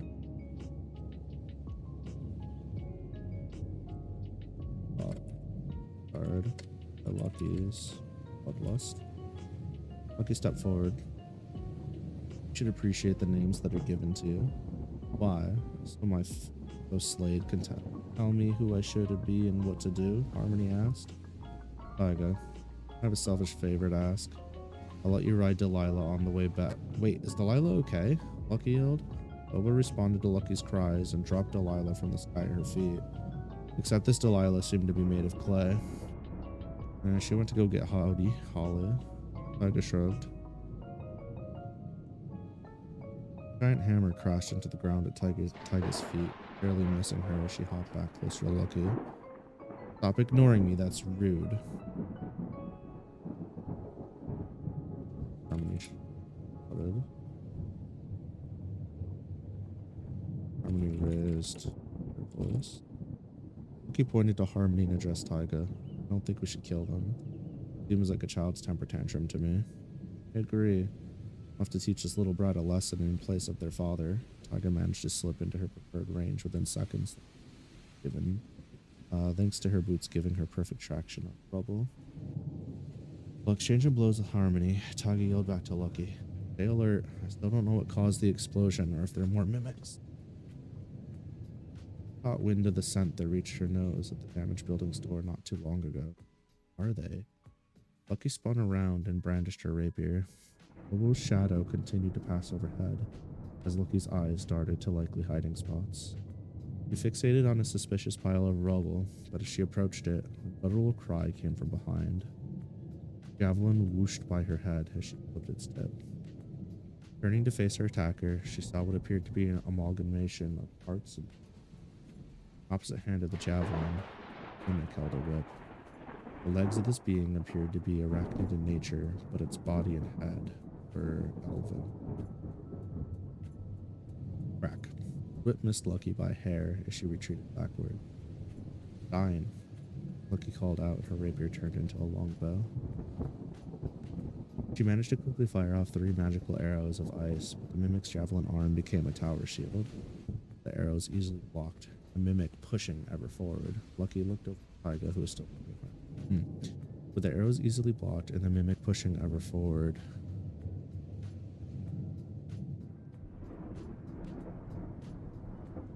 Lucky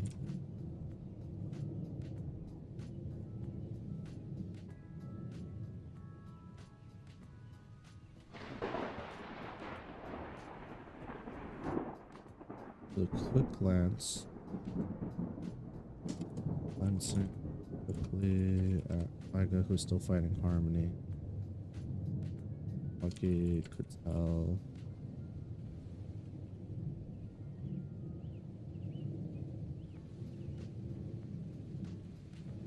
glancing quickly at Taiga, who was fighting Harmony.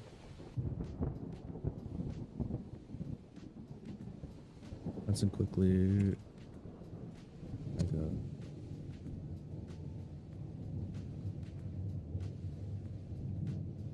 Glancing quickly towards Taiga, Lucky could tell neither Taiga nor Harmony had gained any ground. Taiga's adaptability and reflexes allowed her to keep Harmony on the toes. Harmony was shifted between different adventures with ease to deal with Taiga's onslaught. This is a battle of attrition. We'll probably lose if anything else goes up. Lucky clenched her jaw and briefly closed her eyes. Sorry, Jamie. Looks like yet again, I'll break my end of the deal. Lucky quit performing the training Jamie had instructed her to do all day long, and instead, she let her mana run freely through her body, focusing on just a drop of extra into her feet, by extension, her boot. Focusing just a drop of extra into her feet and by extension her boost boot. Put a smile on her. It's been so long since I could do this. Lucky reopened her eyes to the sight of a warhammer centimeters above her head. 9. Lucky chanted once more. The longbow morphed into a twin pair of daggers. The sound of the air warping, followed by the ground at Lucky's feet. devastated by the force of her launch. Okay, a little rough, but alright. The sound of the air warping was followed by the ground at Lucky's feet by the force of her launch. Odd wording.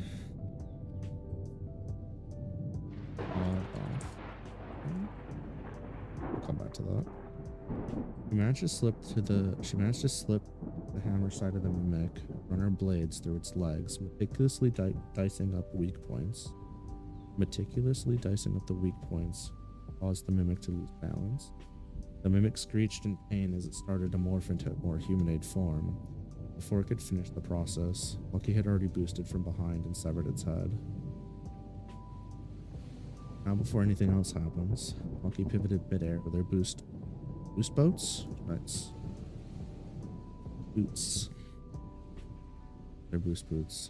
Great strain shot over toward Taiga.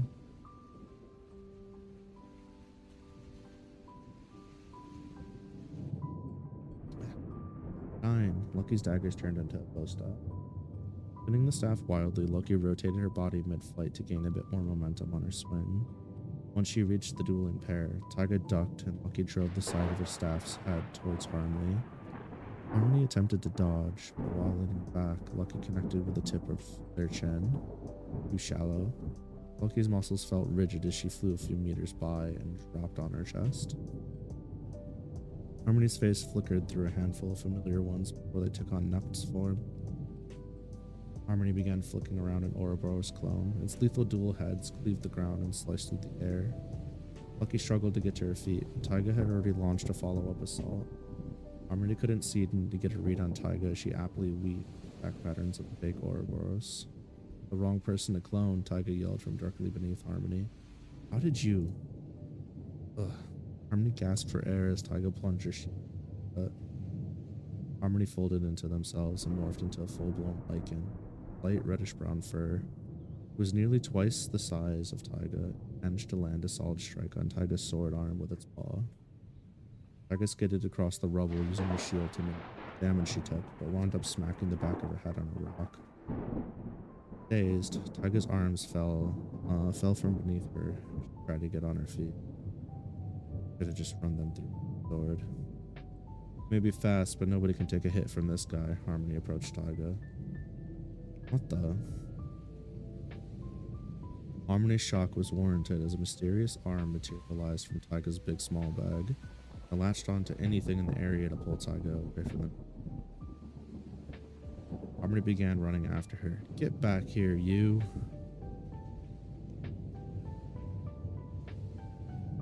Trigger! Lucky's voice echoed through the plaza. A streak of black light screeched by Harmony, causing their entire soul to quake. They turned their head towards Lucky and saw them holding their arm out in a finger gun. The ring of mana dissipating from.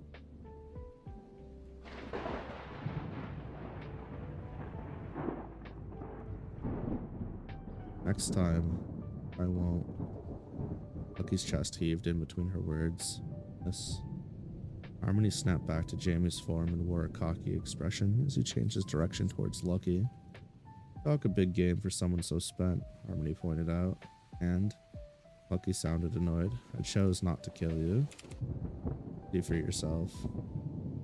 Harmony shrugged and turned their head into the direction the beam of light had gone. What? Harmony's jaw hung, leaving their mouth open. For the first time in their life, they felt true fear.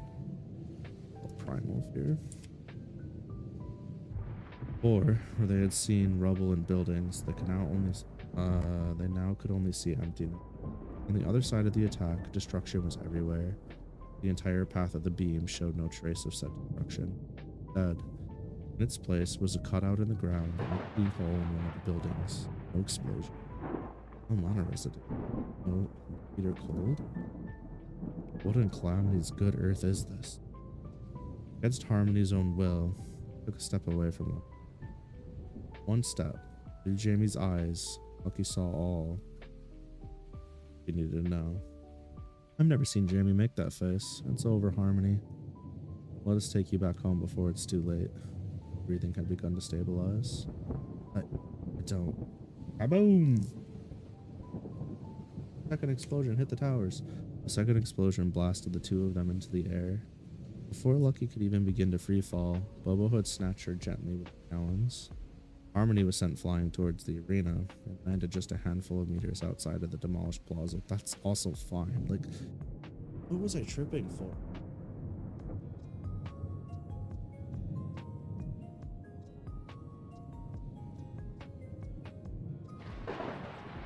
It's fine.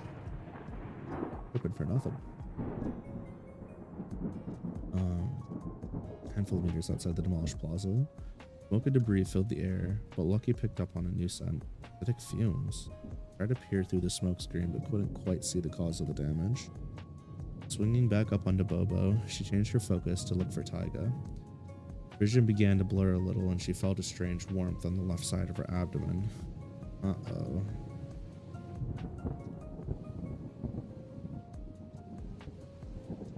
Lucky pulled her right hand away from the spot and saw that it was covered in her blood. Really did it now. Looking down, she noticed a softball-sized hole that went straight through her. She moaned. This shit's so ass. Oh, thanks for the raid, Nin. How's it going, Zombos? Welcome in, welcome in. How's everybody doing? Doing good? Doing some late night Lucky, getting some editing done. A sippy sip for me. Where's she? I do.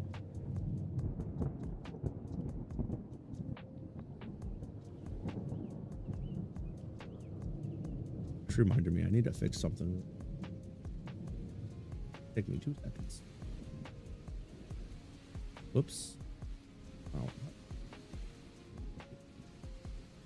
Back. Edit alert.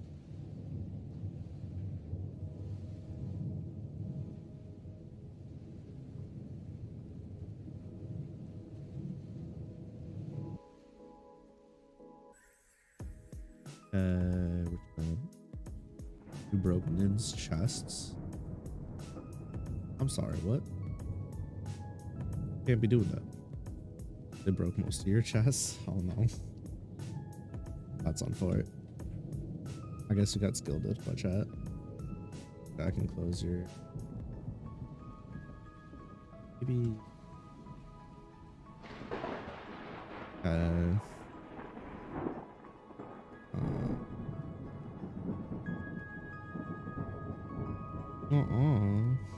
Budabui? No, streamer.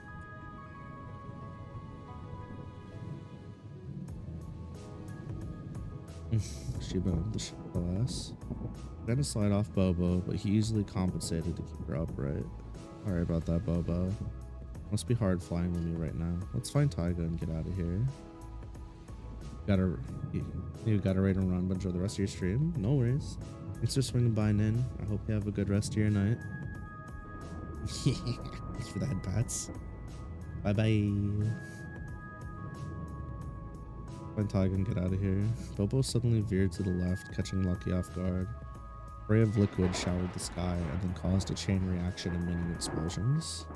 Lucky turned her attention to the ground below. Then hit her to maneuver her wound to a different location. What are those? Lucky stared in disbelief at the maw bear-sized insects. You know, that's not what I expected, but what if? Hey, I'll take the head pats.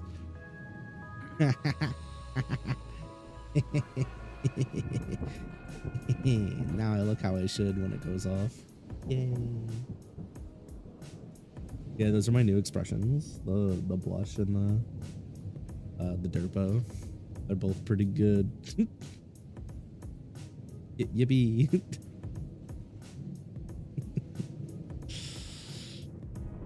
I had what appeared to be a scorpion's tail and a stinger, 4 legs of the mole cricket, and the mandible of a bullet ant. The nest of freaky insectoids was roughly 20 in number. Occasionally, the area around their stinger would flicker with mana and make a disturbing clicking sound. For real, have a good night, Nenden. Thanks again. Within moments, Bobo was dodging an array of the explosive sprays from earlier. stemmed from their stinger chamber. Lucky finally managed to move her wound's location to her left shoulder. She positioned it in such a way where she still had control over her arm at the cost of some strength and an indescribable amount of pain. Lucky spotted Taiga limping towards the cover of one of the few buildings left standing. Bobo, can you keep their attention for a little bit without getting hurt? Lucky rested her head on the wyvern. Bobo gave an affirmative hum before performing a barrel roll and slipping a stream of explosions. Lucky dove off of Bobo's back and used her boots to hover slightly before landing. As soon as her feet reached the ground, she took off running around the perimeter to reach Taiga. Are you okay? Lucky looked worried. I'll live. Taiga's left leg wobbled violently. Lucky gave her a quick once-over and could see that Taiga's head was bleeding. She had a concussion, broken ribs, twisted knee, short arm was broken.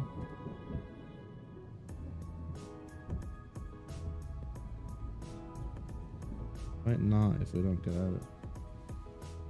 I'll live.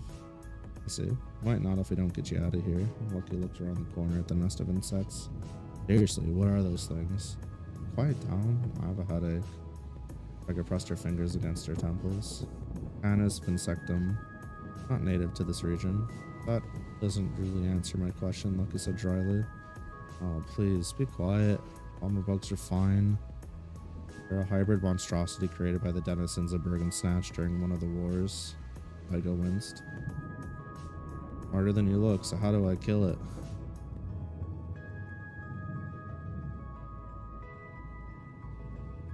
Yeah, stably. Taiga sighed. Fire usually, just a little bit of it will cause a set of chain reactions.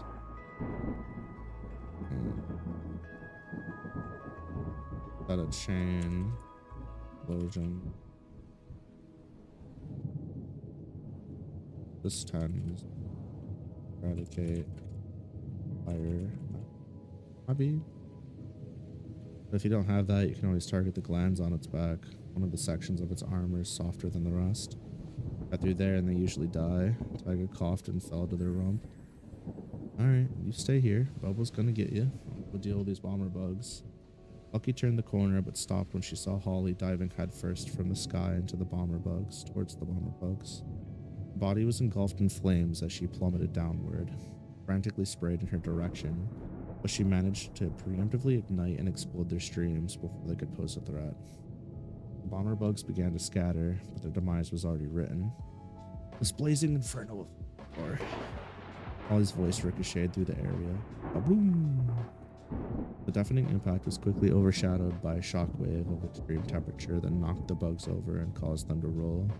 What followed can only be described as a terrible hellscape. A plume of fire scorched the ground, causing a chain reaction of explosions as it conquered each of the bugs. In the epicenter of the blast, Holly rose to her feet. Steam hissed from every pore of her body, and flames erratically shot from her aura. Holly inhaled deeply and surveyed the area. The nest of bugs had been eradicated. Decimated. The only sign that they were ever there belonged to the destruction and their scattered body parts. Holly turned around as if she was looking for something. Holly, Lucky called out. Over here. Holly jogged over to Lucky and Taiga. Sorry I'm late. Late? That was perfect timing, Taiga winced. Lucky's eyes sparkled. That was amazing. You were like, vroom, boom, ow. Blew all of them up. Please hush. My head hurts, Taiga reminded Lucky. Oh, right. Sorry. Lucky clasped her hands together and bowed slightly. Delilah and Bobo landed near the trio, and Lucky ran off to give them love. But what did I miss? Holly asked. Taiga gave Holly the rundown, causing Holly's expression to turn dark. Interesting. An invasive species, another ennobled mimic, Alpha, and whatever Amelia was. Holly trailed off. Yeah, I thought the mono was off lately, but this seems different, Taiga sighed. I think it's best we collect Harmony and head back to the guild for today. Holly eyed Taiga. I'm gonna get you to the hospital. What about the treasure? Taiga pouted. This place hasn't been abandoned that long, you know? The guild will send someone else to take a look on the inside. Probably a full party now that we encountered those things. Holly helped Taiga to her feet and supported her over to the wyverns. Lucky and Holly loaded Taiga onto Delilah before Holly got on her wyvern and Lucky on Bobo. Before the trio left the area, Holly's wyvern lifted and now restrained Harmony into the air. Before the trio left the area, wyvern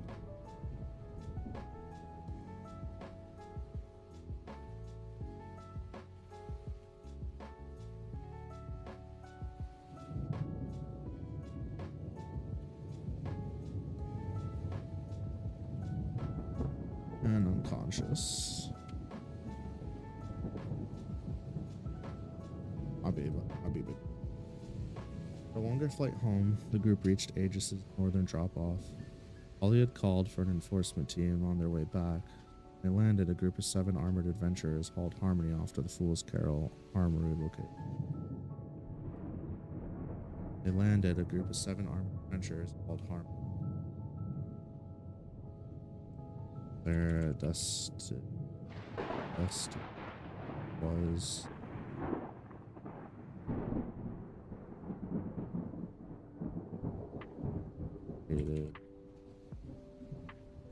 that's settled. I'd trust you to submit the report, Lucky. I want to take Tiger to the hospital right away. Yep. On me. Appreciate the lyric, Waka. It was nice to see you stream today. Great. Check your phone for the details so we can discuss payment in the group chat or in person tomorrow. There now. Good work. Holly waved goodbye to Lucky as she helped Tiger limp away. Good work. Happily. Vendors and merchants alike turned their heads as Lucky joyfully pranced down the street to the Fool's Carol.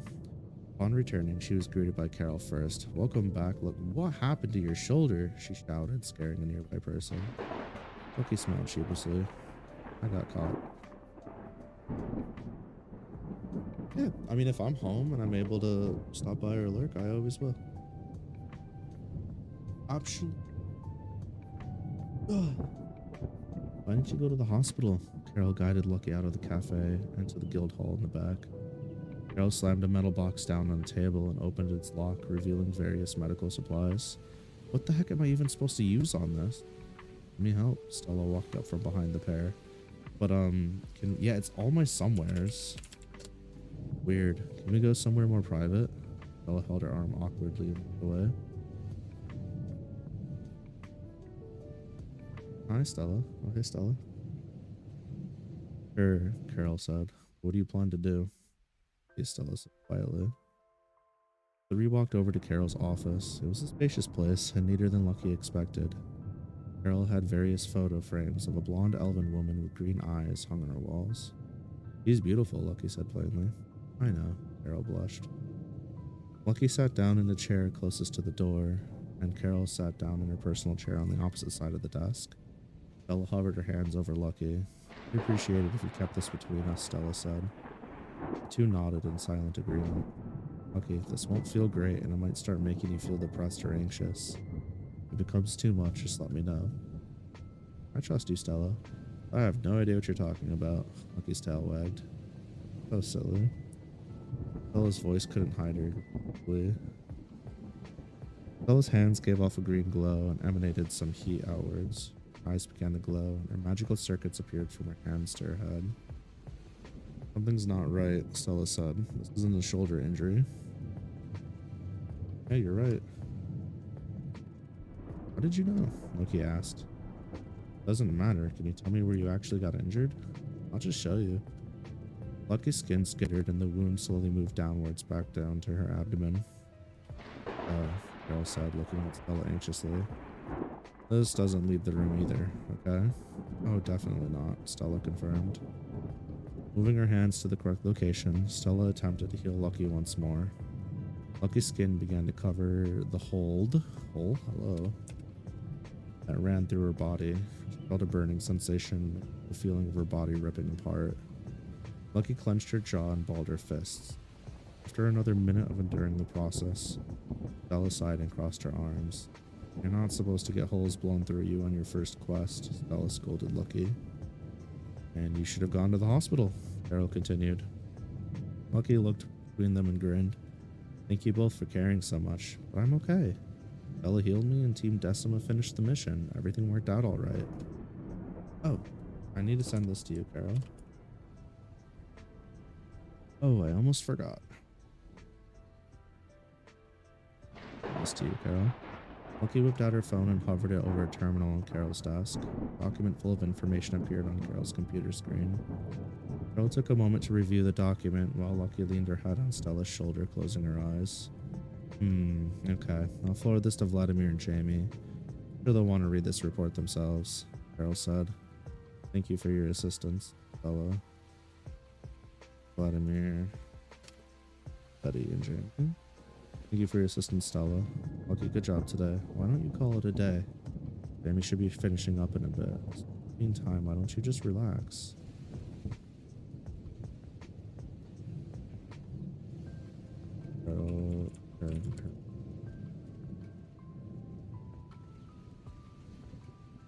Probably a good idea, Lucky. Stella agreed. Lucky? She actually passed out. Carol tried not to giggle. I could put her in the bed upstairs. Stella shook her head. No, it's okay. I could stay with her until she wakes up. You're a good friend, sweetie. I'll leave you two to it then. Duty calls. Carol left the room to head back to the cafe. Stella carefully leaned back and positioned Lucky's head so that she wasn't cranking her neck as much. Stella rubbed her head and pet her ears as Lucky dreamed of it. The bustle of the Guildhall and cafe quickly became white noise. Stella joined Lucky. Yeah, I mean, I'm definitely probably missing some grammatical stuff. There's some sentences I probably need to just adjust the flow of a little bit. But content-wise, I don't know what the fuck I was tweaking for. Genuinely, it accomplishes what I need it to accomplish. Also, short chapter. Well,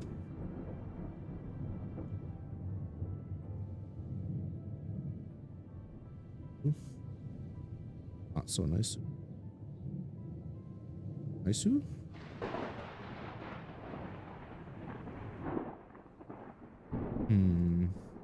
even think about this, are we? Okay, this next. This will go heading. Motherfucker.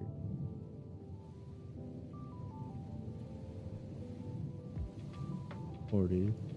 Probably not staying that size, but that's okay.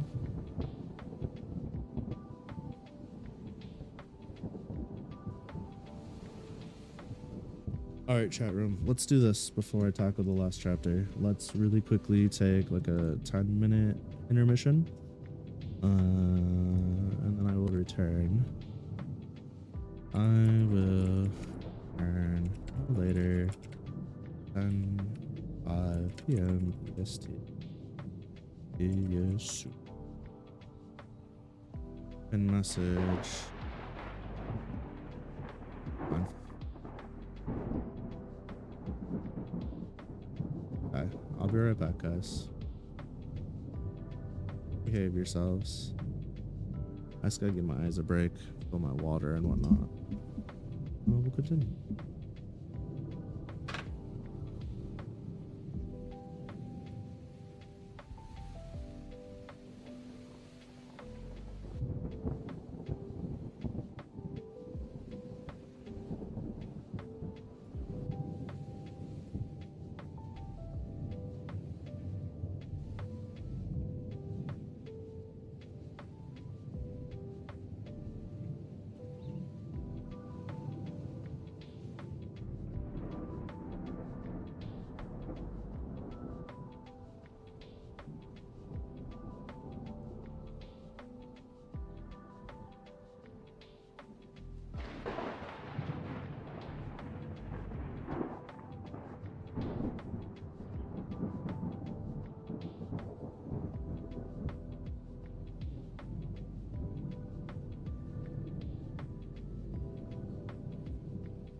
Alright, y'all.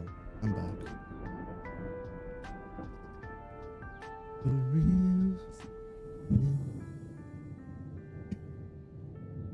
God damn. Thank you.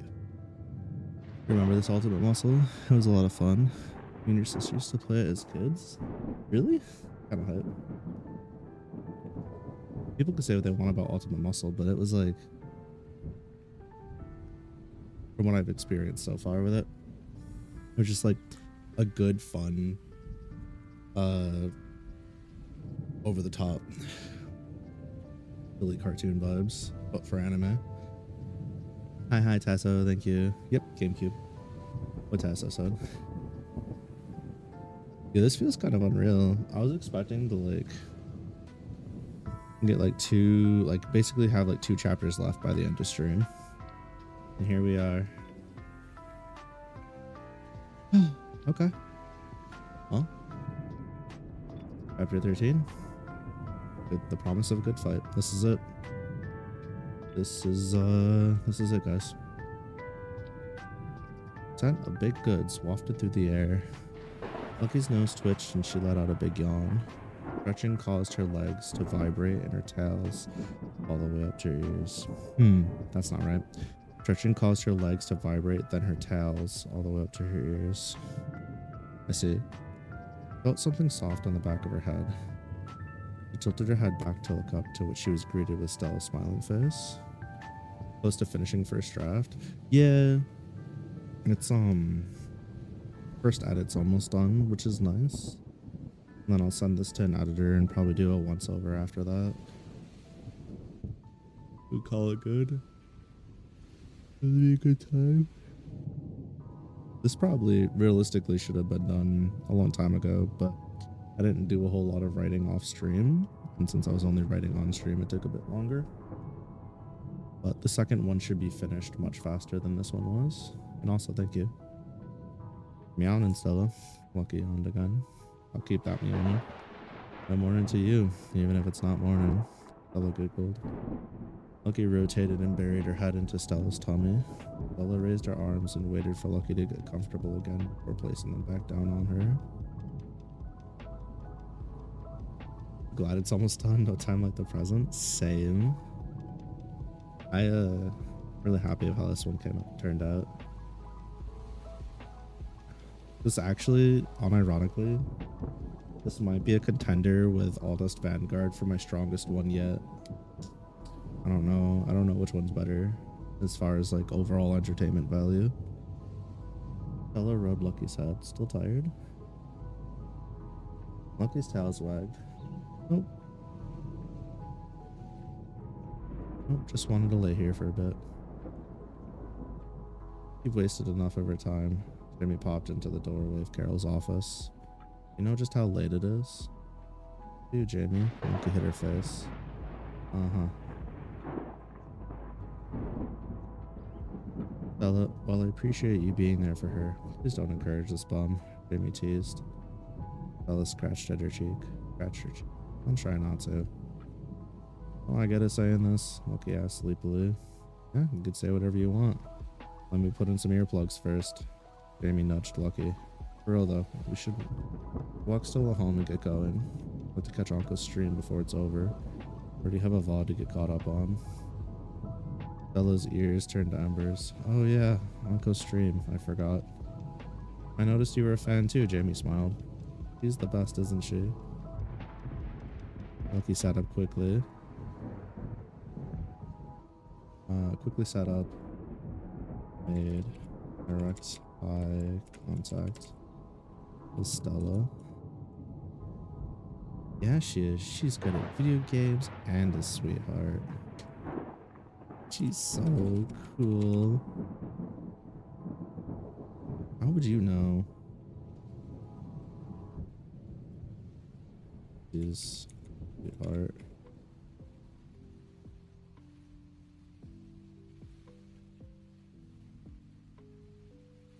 Weird. Anyway, let's get going. I can walk myself home. Chances are my uncle's waiting for me nearby, Stella said. Thank you for everything, Stella. Lucky gave Stella a tight squeeze before running after Jamie. Oh, I'll be thanking you. Bella whispered to herself. Fine. Good. The moon shone down upon Jamie's cabin, letting in an damn dumbass. The moon shone down upon Jamie's cabin, letting a little extra light inside the home.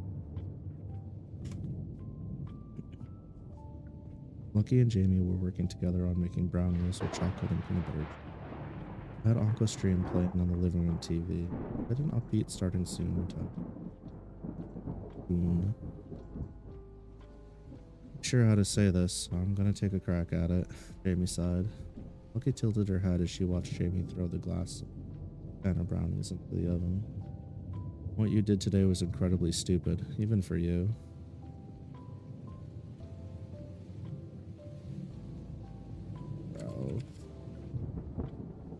Lucky's now ash-colored ears dropped over her similar-colored hair. Val fell between her legs, but Jamie took a deep breath. You took a huge step in your recovery, like way beyond any expectations I had. You should be proud of what you did today. Everyone who went on that quest did their part, you included.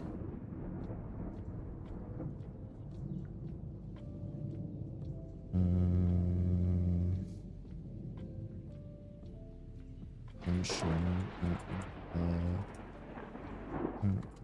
half. Jamie, Lucky pounced on Jamie and muzzled him. You're not mad? No? You have the wrong idea about me. I get worried about you, but I'm not going to get mad at you for living your life as you see fit, Jamie explained. Anyway, I didn't really want to talk about that. I wanted to say that something big is coming up and I want you to be ready for it.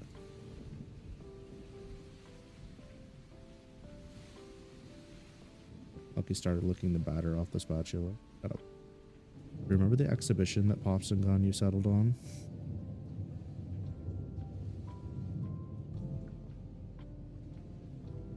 Lucky used her thumb to get some of the batter off of her cheek.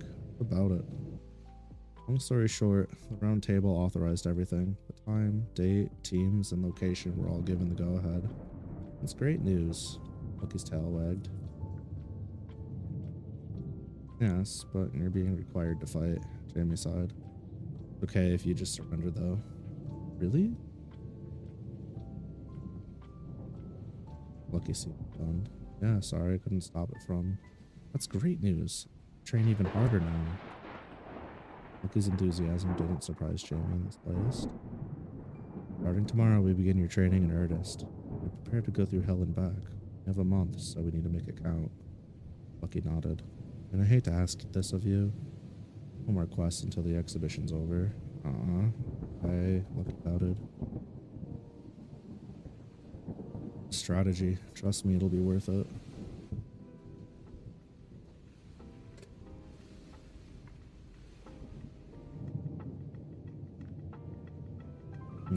Erased.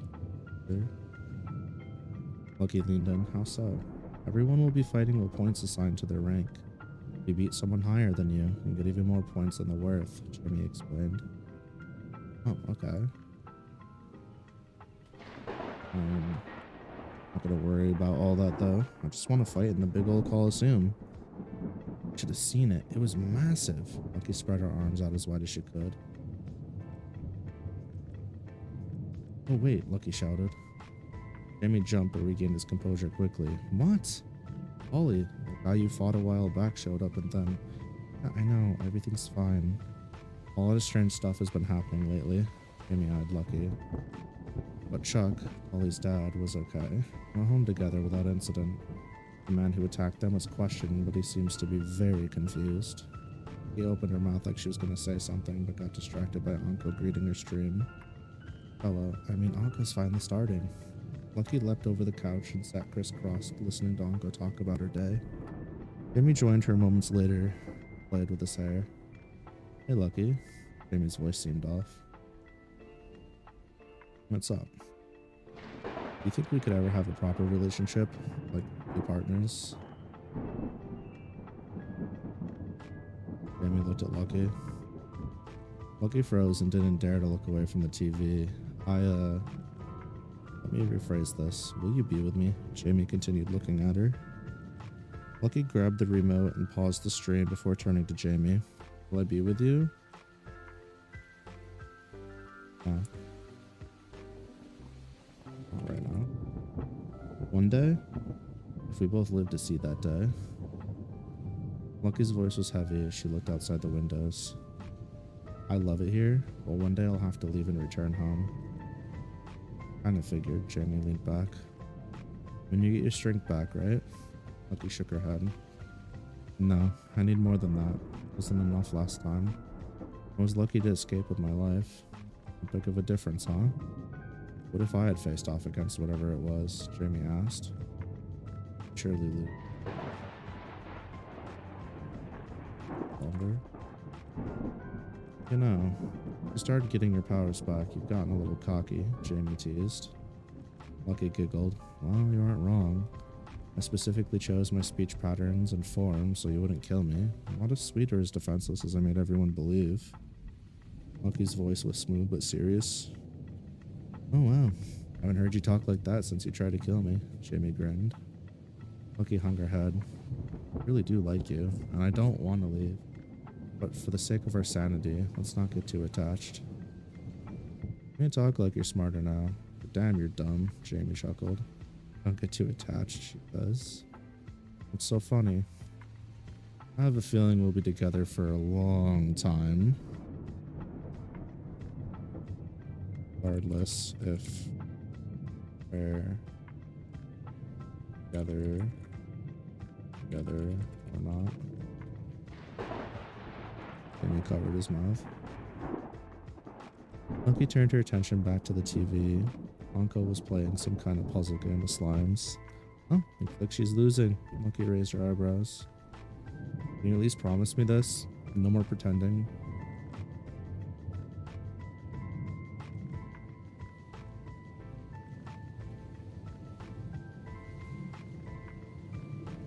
Be truthful. Look how you want, but don't act like you're just gonna throw you out. Give those that care about you more credit than that. Jamie's brow wrinkled slightly. And if everyone turns against me, then what? Then you have me. Jamie made it sound obvious. Lucky shook her head. Yeah, but they'd be against you too. Well, duh, that doesn't change anything. Lucky blushed and nodded slowly. Okay, I'll do my best. The pair continued to watch Anko until Lucky inevitably wound up leaning into Jamie. Drool ran down her cheek as she began to snore. Oh, you weren't so different. Same old Lucky to me. Jamie smiled, petting her head and ears. You worked hard today. Rest up. Jamie paused the stream and turned it off. Afterwards, he picked up Lucky and carried her off to the loft to put her to bed. Leaning over to set her down, he felt her grip tighten around his neck. You gotta let go. It's bedtime, Jamie whispered. Oh. Lucky whined. Take me with you. Sighing, Jamie stood back up and walked his way back downstairs. Not even gonna try and fight on this tonight. I'm not even going to try and fight you on this tonight. But it's my room. So from now on, I'll be getting comfortable. I forgot about it.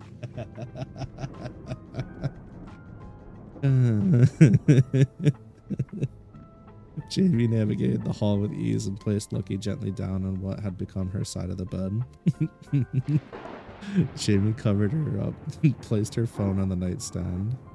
After taking a shower, he returned to the bedroom and got in bed. Lewd. Stop.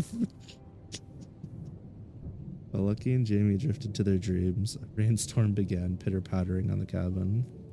The two would find comfort in each other's company for tonight, not fully knowing what tomorrow would bring. With hopes high and trust deep, they knew no matter what happened, they could rely on one another.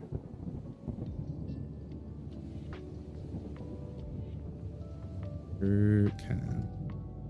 Cute. Okay. Well, I'm glad it worked out like that.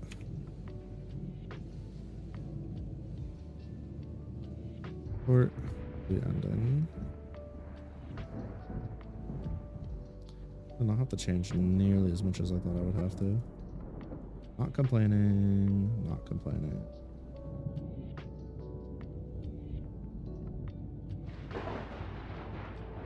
Be a little bitch. I have this weird craving right now.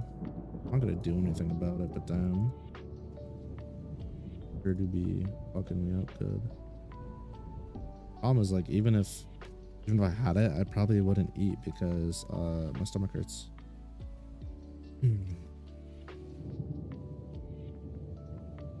Okay, so we're keeping Eve 1.0 right now because Eve ultimately gets trashed and she needs to be put into a new body for 2.0. So it is her blonde version for now.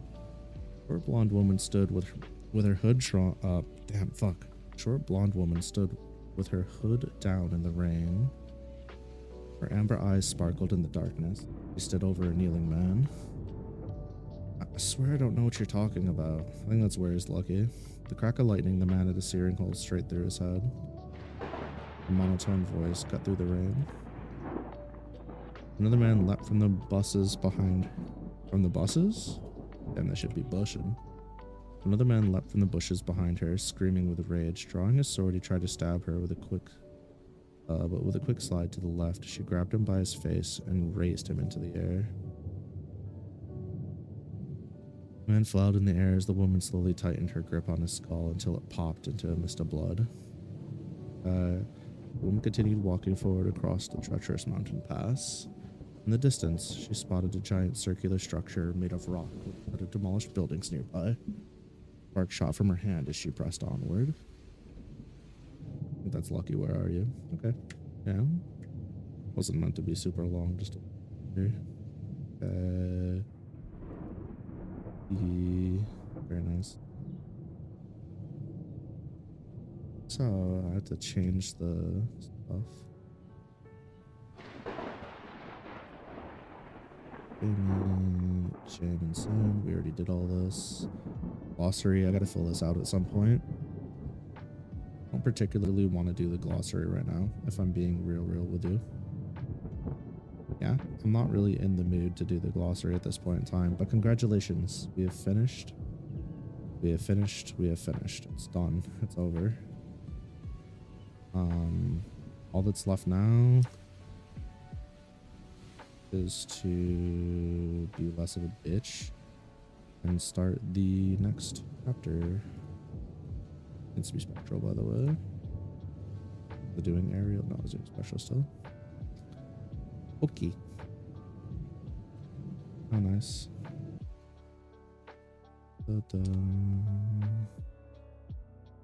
Glossary.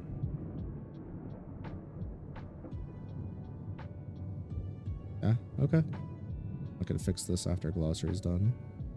Very nice, very nice, very nice. Just shy of 200 pages. Probably closer to 190 with all the filler. Okay. I'll finish the contents, table of contents last. Do the last thing that I do. Let's do this. Format just really quickly before I forget.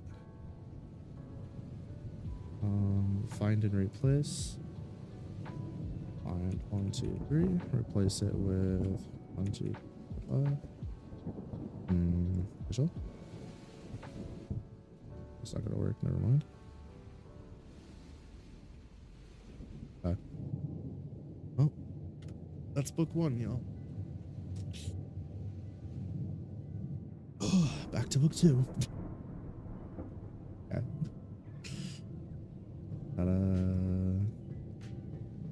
Actually, should I take a look at...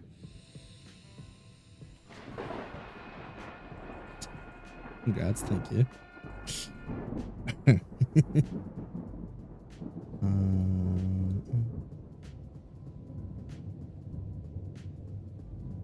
Go back to see what the Floof is up to. Floof is currently getting their shit cut. Oh, prologue, am I right? Sick prologue, bro. Real shit. Thanks for that. You're welcome, buddy. Damn, I write the dopest prologues.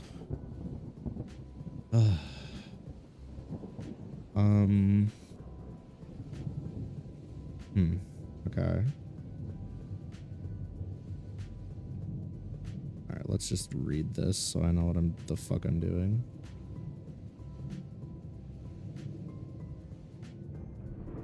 Yeah, probably for the best. Chapter 1, The Calm. Echoes of magical explosions rang through the port of Aegis. Its denizens were enjoying the nightly eventide celebration. Alluring scents clashed in the air, vying for the attention of paying patrons. In a large guild hall quite a bit north of the ruckus, really north, just a few employees. You know what? I need to get my map made. I keep forgetting this. Specifically, I want to get a two-parter made. I want to make, and I don't want to do it myself this time. I really don't. I might have to commission somebody, but I want to get a map of Aegis, and then I want to get a map of like the continent. A world map might be nice, but I could probably wait. Question mark? Anyways.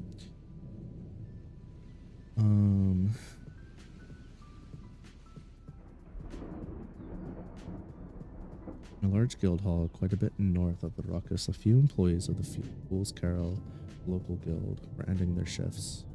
Leo, the Gothic Lolita had made, was rounding out her tab, while Carol, the proprietor, wiped down some tables. Lucky found herself stocking up the tea and coffee rack while she waited for Jamie to show up. Can't believe the Aegis showdown's in 2 days. Cleo sighed wearily. You're telling me? Calling us back before we could finish off that thing. Lucky picked up a new voice coming from the entrance. Turning her attention to the door, she saw 3 adventurers confidently walking in. The girl who spoke wore her strawberry blonde hair down, her wavy locks bounced as she trotted. Her verde hooded cloak draped across her half-plate armor. A giant set of tongs were plastered to her back. To her right was an average-height male who bore a striking resemblance to her. His spiked blonde hair waved slightly in the air as he walked. Tired blue eyes cast a Lucky. On his right thigh, he wore a fancy contraption that held a hammer in place. The armor was light and seemed reinforced in individuals of fire resistance. Behind the pair, a very short teenage girl with aqua twin buns tapped the ground with a peculiar walking style.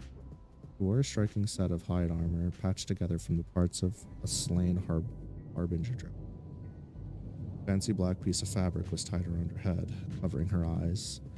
She carried no weapon to speak of, but her confidence filled the air.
Blue hair, red eyes. That is acorn.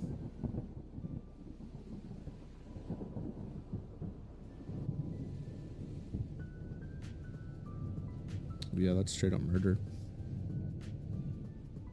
Axel.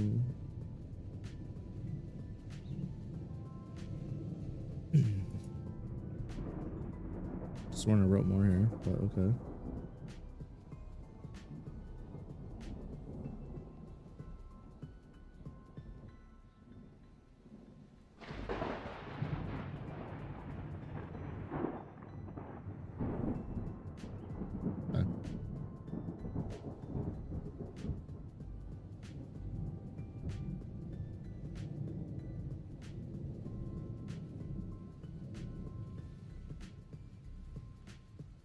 Back. Karma.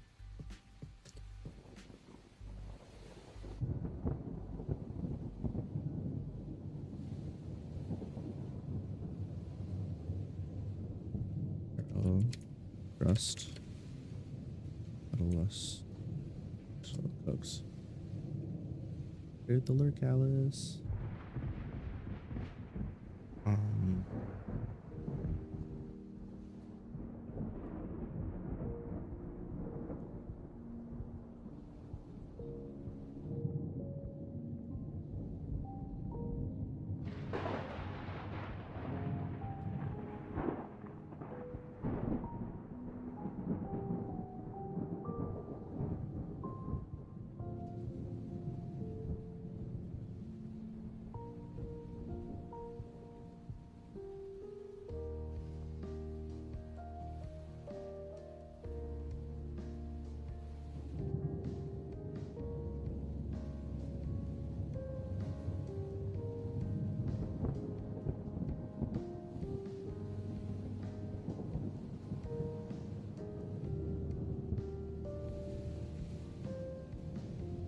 dungeon.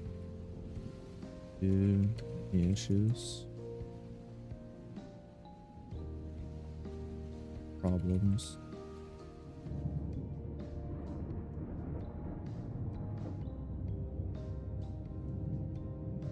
Problems? It was miserable.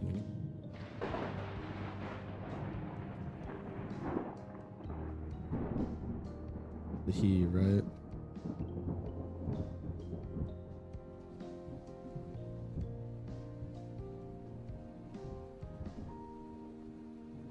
That's not helpful. I think I made it a he.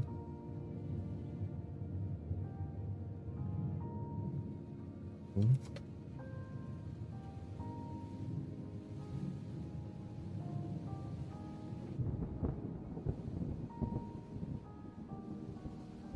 And from dogs.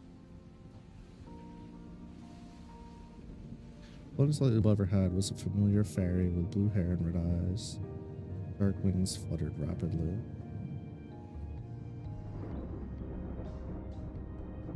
Oh, it is a her. He landed. This way.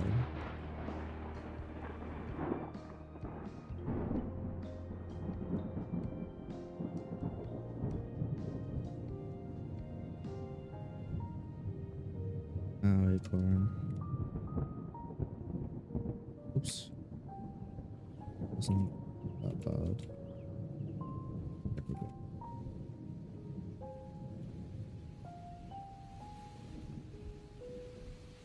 For yourself. Oh yeah.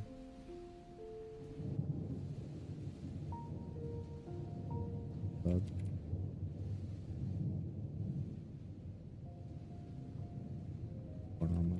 I'm with acorn. Oh.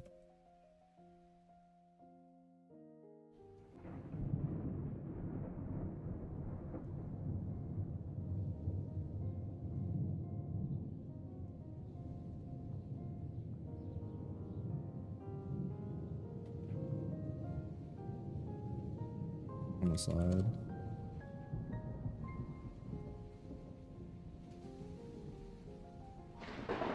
Actually, I warned you. Left side. Kept.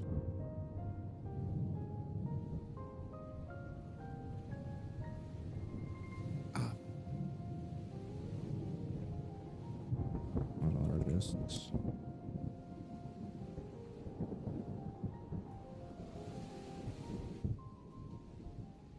Axel. Script. A strange. Alec. Where?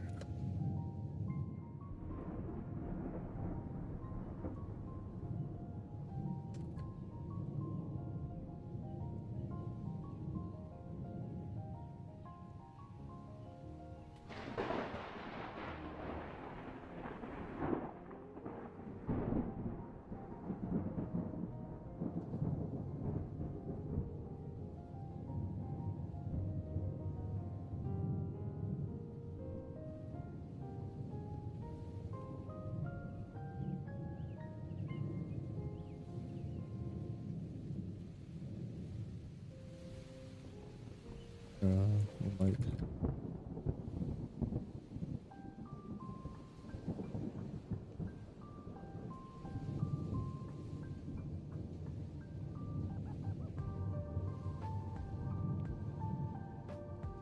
Karma sounded tired.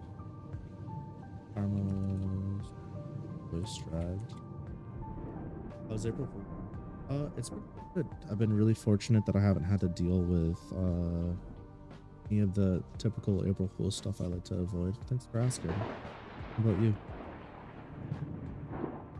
Yeah, I don't know if it's like a blue sky diff where people aren't so insensitive, or if it's just like people kind of learned over the last year not to post like fake graduations and shit.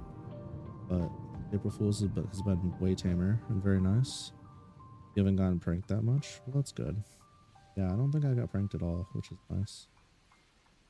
I don't particularly enjoy pranks. Well, at least most of them. There's a difference between being playful and being like an absolute shitter. I think a lot of people use April Fools as an excuse to be kind of mean to people.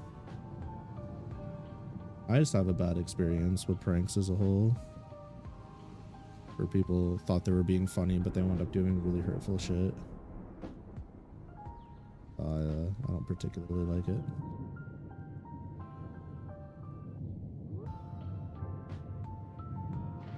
Hi, Savannah. Come on. Follow me.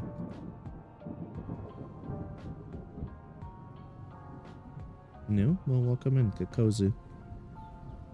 We're just doing some late night lucking. Let's play some lo-fi music, some thunderstorm noises. Everybody gets comfy, and I do some writing.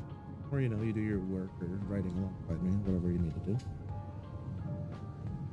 It's all fun and games till someone gets hurt.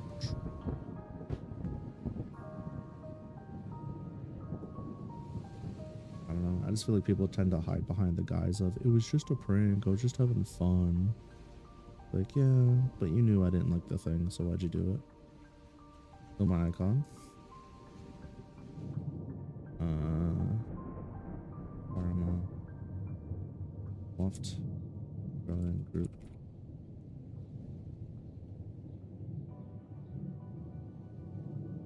Yeah. Gosh.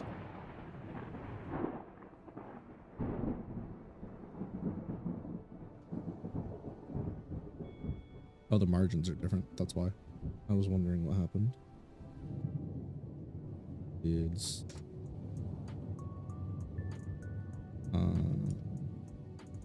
those are the lead. It's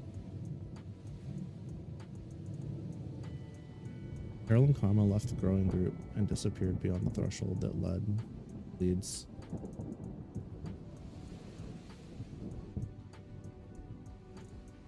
Points. Football. And whatever. I give up. Wonder how I'll feel about Amon when and if I watch Tamers. We shall see. To me, there's like a very stark difference between certain actions IRL versus certain actions in media. Like, I'm not such a killjoy that I hate to see pranks in a harmless show or like a kid's show or an adult show, right? There's certain things that like I don't enjoy in real life or in media, like the whole lecherous type of character who is like a super pervert to the point where they're hands-on and they're told no and they keep doing the thing. That shit bothers the fuck out of me. I'll never like those characters ever. I never have and never will. But characters, like, just because I don't like pranking in real life, usually in games or in a show, depending on how it's portrayed and how the character goes about it, sometimes I find it endearing. So it really depends on the show. It depends on the character. Yeah, like I try to separate media from reality, but there's just some things that I can't like get behind, if that makes sense. Or voicing characters that are playing Sky SC. Well, that's fun. But that was a good time.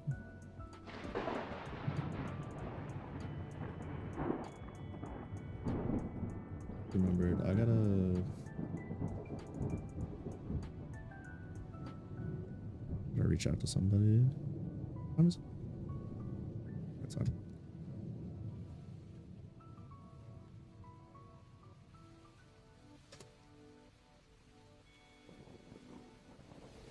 Cafe. Burnt deal. Usually okay. Early. The margins are off.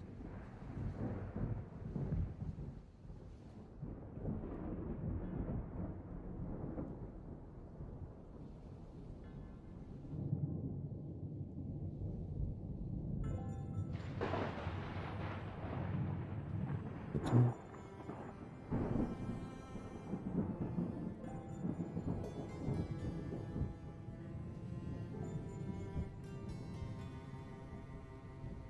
0.6, 0.6, 0.85, 0.85. Gray.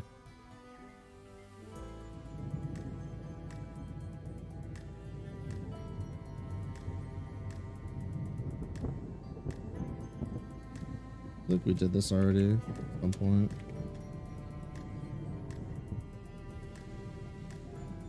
Excited about the Nintendo Switch Direct 2. Good ass question. I don't think I can claim to be excited. I think I'm looking forward to seeing what they can pull out their bum, but in general, I'm kind of meh on the Switch lately.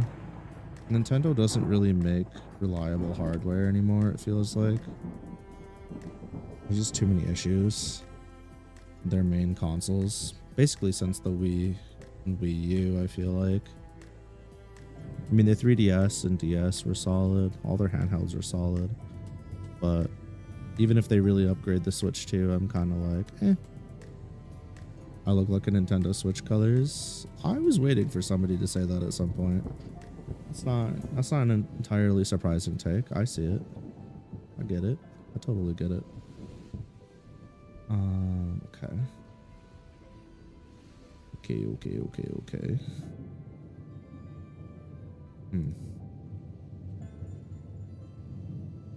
Oh, you know what I forgot? I need to go.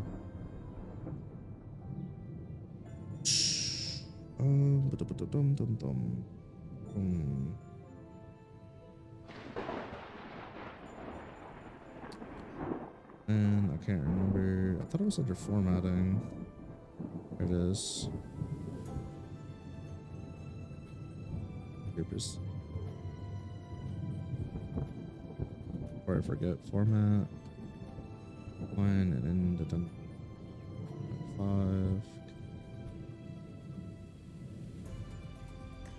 We'll give it a watch. It'd be interesting if it actually does have Digimon Time Stranger on it. Yeah, I mean, they've already announced that Time Stranger is not going to be on the Switch though, right? So it'll probably come later once the Switch 2 is actually out and things are up and running. Unless they're just withholding it for the Switch's release and then they'll talk about it.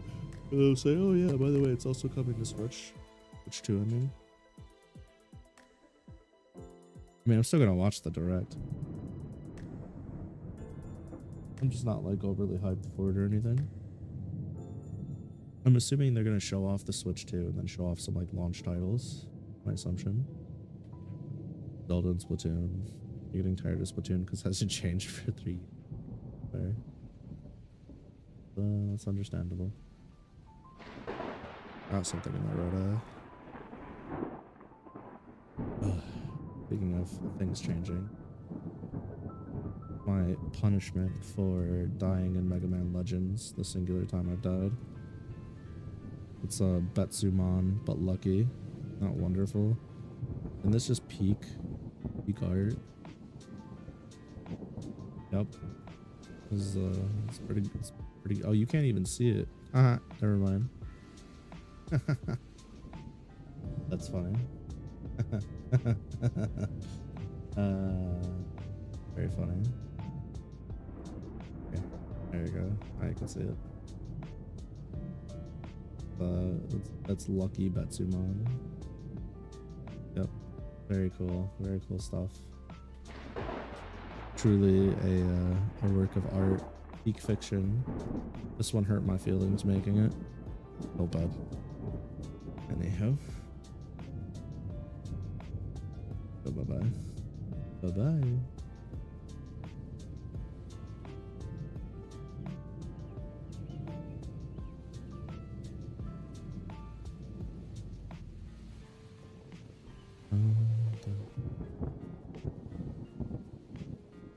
Scraggy rowdy. So gross. Like the end of a balloon. It looks very gross. That's all I'm gonna say. Very yucky. I wasn't gonna do the 2 tails, but I was like, nah, it's fine. We'll be alright. I don't think anybody will complain if I match the amount of tails I have when Betsam only has one. I didn't even draw the ring around it either. I could have, but I was like, eh, I'm done. I already spent an hour and 10 minutes on this thing. Yeah, it took like an hour and 10 minutes. I'm not proud of that fact.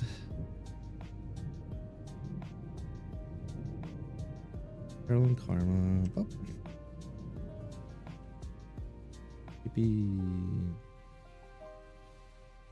Carolyn Krma left the growing group and disappeared beyond the threshold that went to the guild hall. Cafe had a different feel this late at night. Usually Lucky would work the early morning. Also, adventurers, pairing.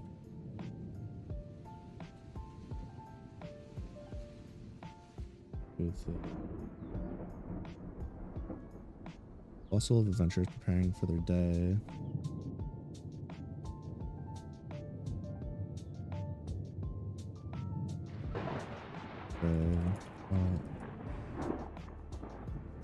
Certain.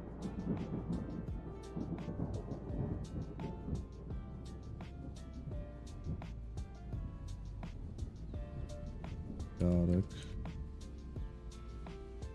But beautiful. Ready to establishment. Establishment. But at night. Place.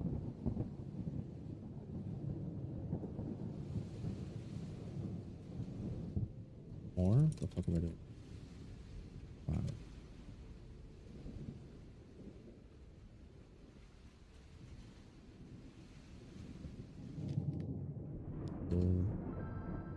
Varying question. Complete.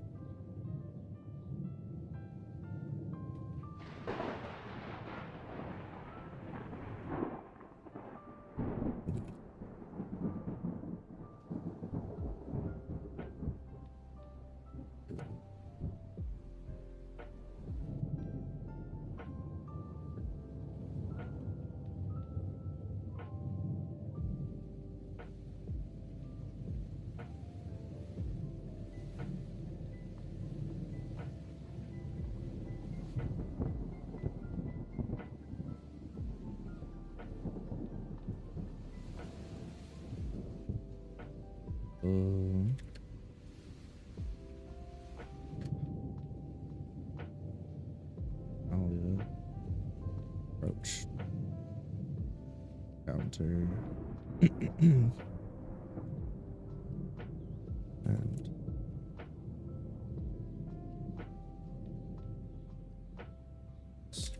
display.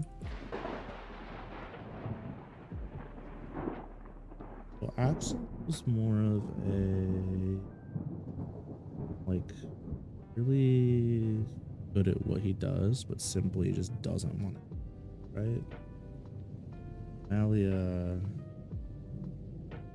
is more of the shonen pro tag type, headstrong, outgoing, risk taker. Whereas Axel is more like a Shikamaru type. Okay. Fair. Also neat type. Got it.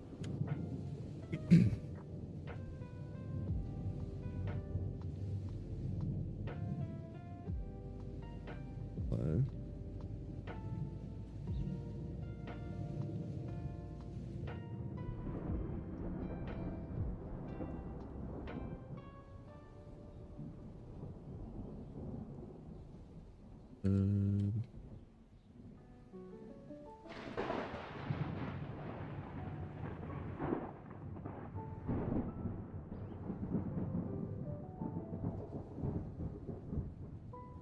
Fuck.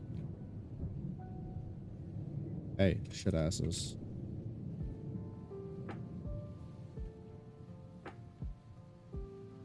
Evening. There's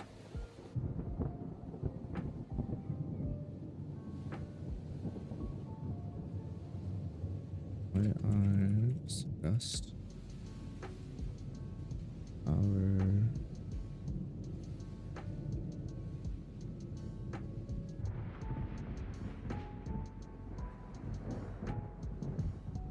Quick. Okay. Click once over. Good evening, masters. Here's our star.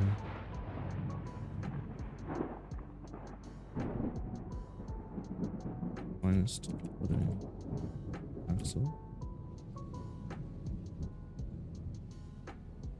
Okay.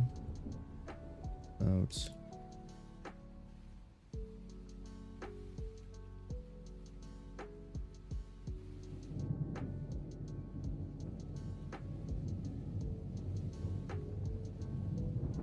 I can't spell coconut.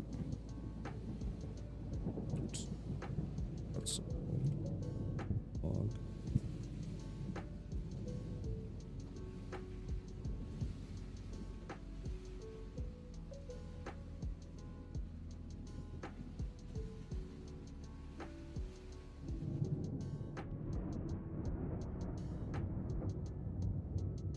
Good. Alley of you. Shrugged.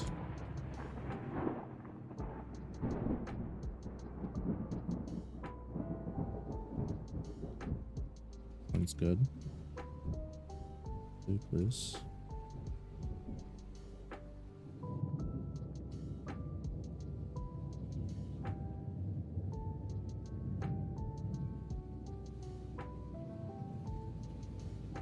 He hums. Theme song.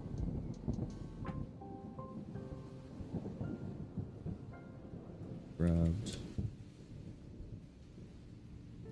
Oops. Proper.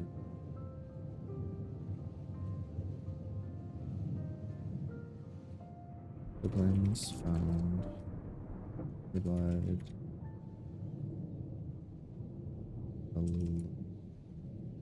Quiet.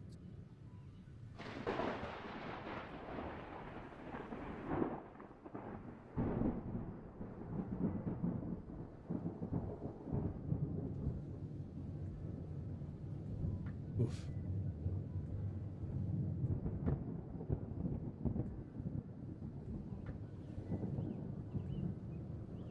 So bad. What if I just like once a month did like a whole week of LNO?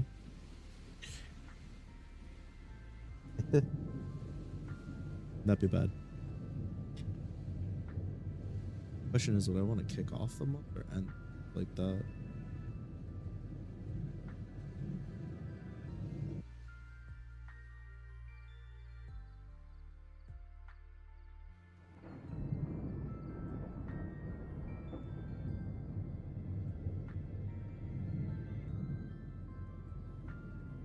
I don't know, but this should be me. Weird.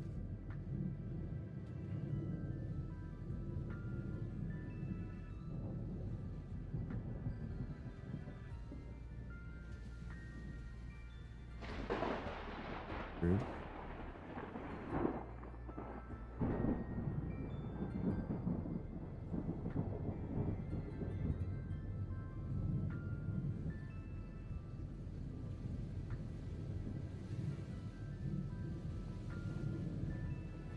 So.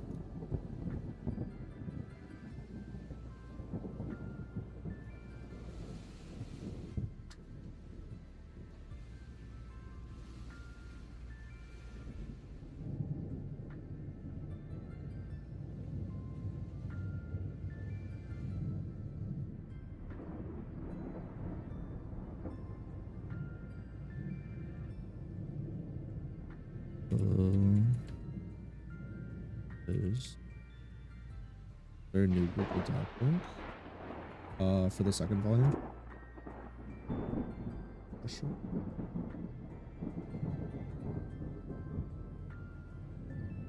I think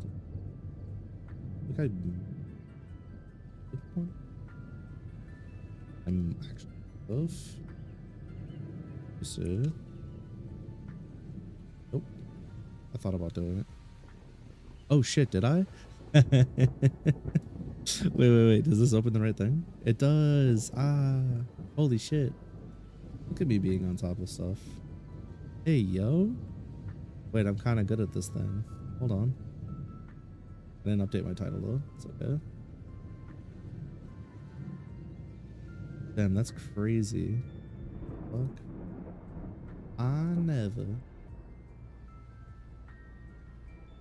Show me.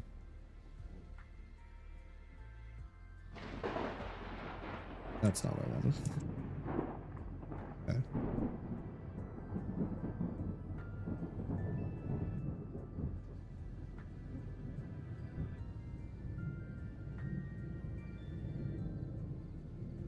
Builders. Welcome.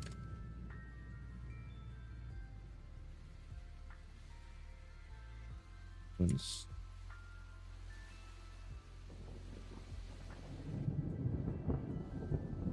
Page.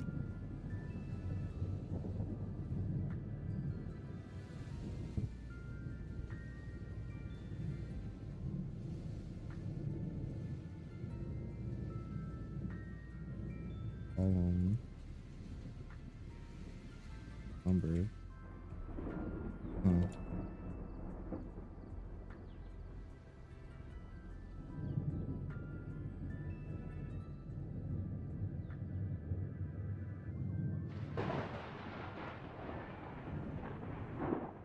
Let's push in Argus.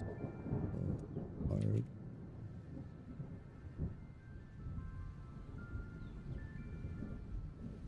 Oh, it's just named Gray. I'm a dumbass. Dude, I'm such a bitch.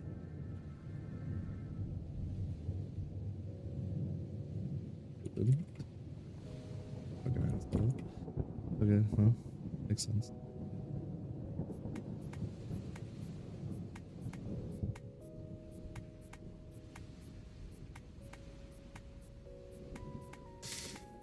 Acorn, random.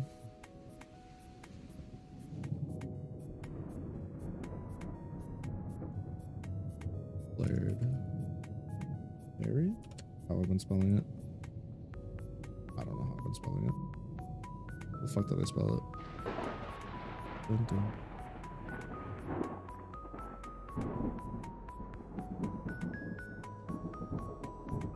Okay. Oh, that is not how I've been spelling it. Undo. There we go. I didn't even pay attention properly.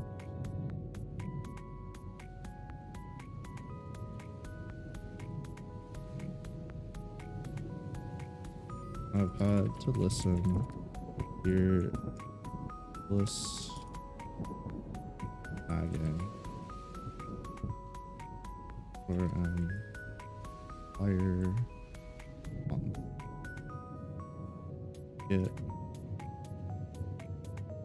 Get some peace for the next 2 hours at least.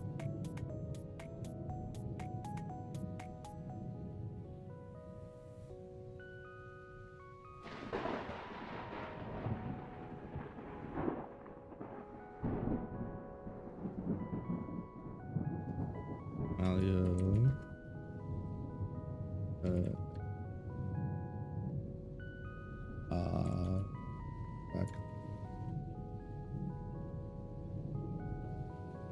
What do you mean?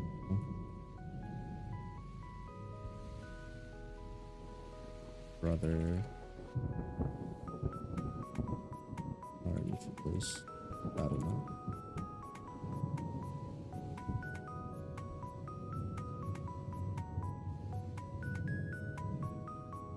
Fine.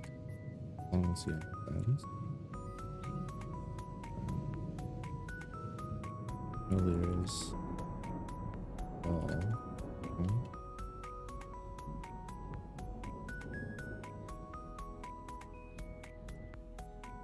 pretty closed.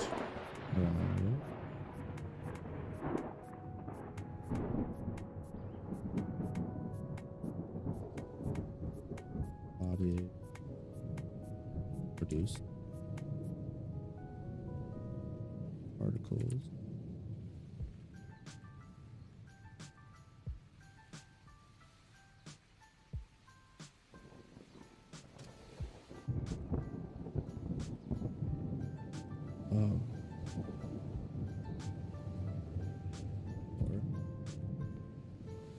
Yeah. Oh.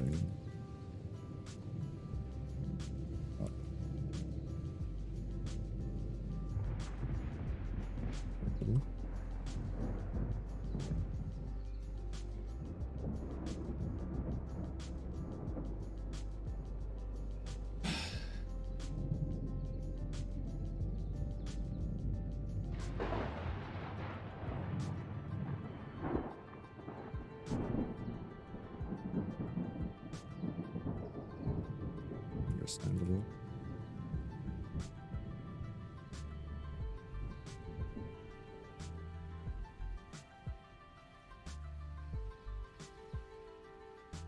Hot magic. Common.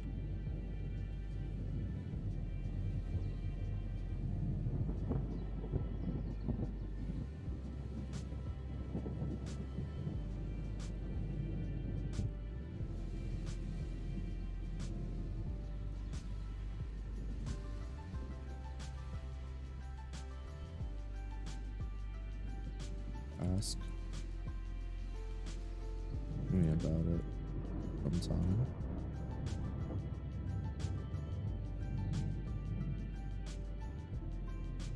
Be placed.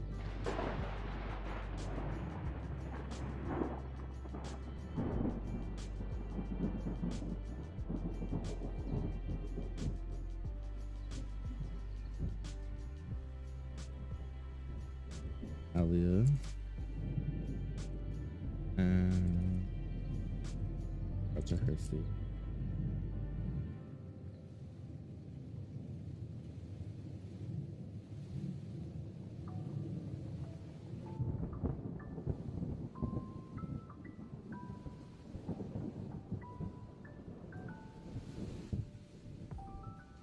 You like?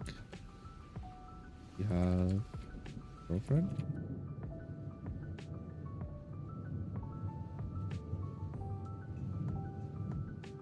Grunted again, angrily.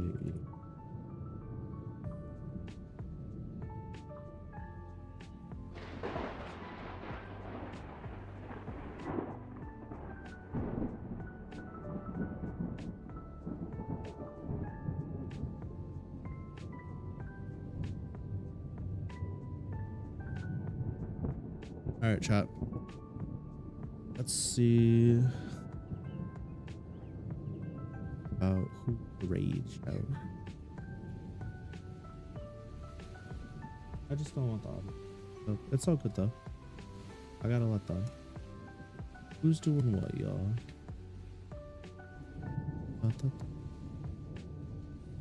You know what?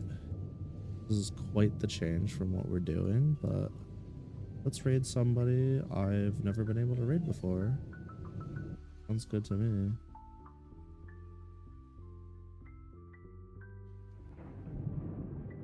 Hopefully everybody got a good chance to relax. Got a lot of stuff done. Out to you as well. Hope everybody has a lovely rest of their night, and I look forward to seeing you guys tomorrow for some good old Pokemon Radical Red. It should be an overall pretty good time. I look forward to seeing you guys in the next one.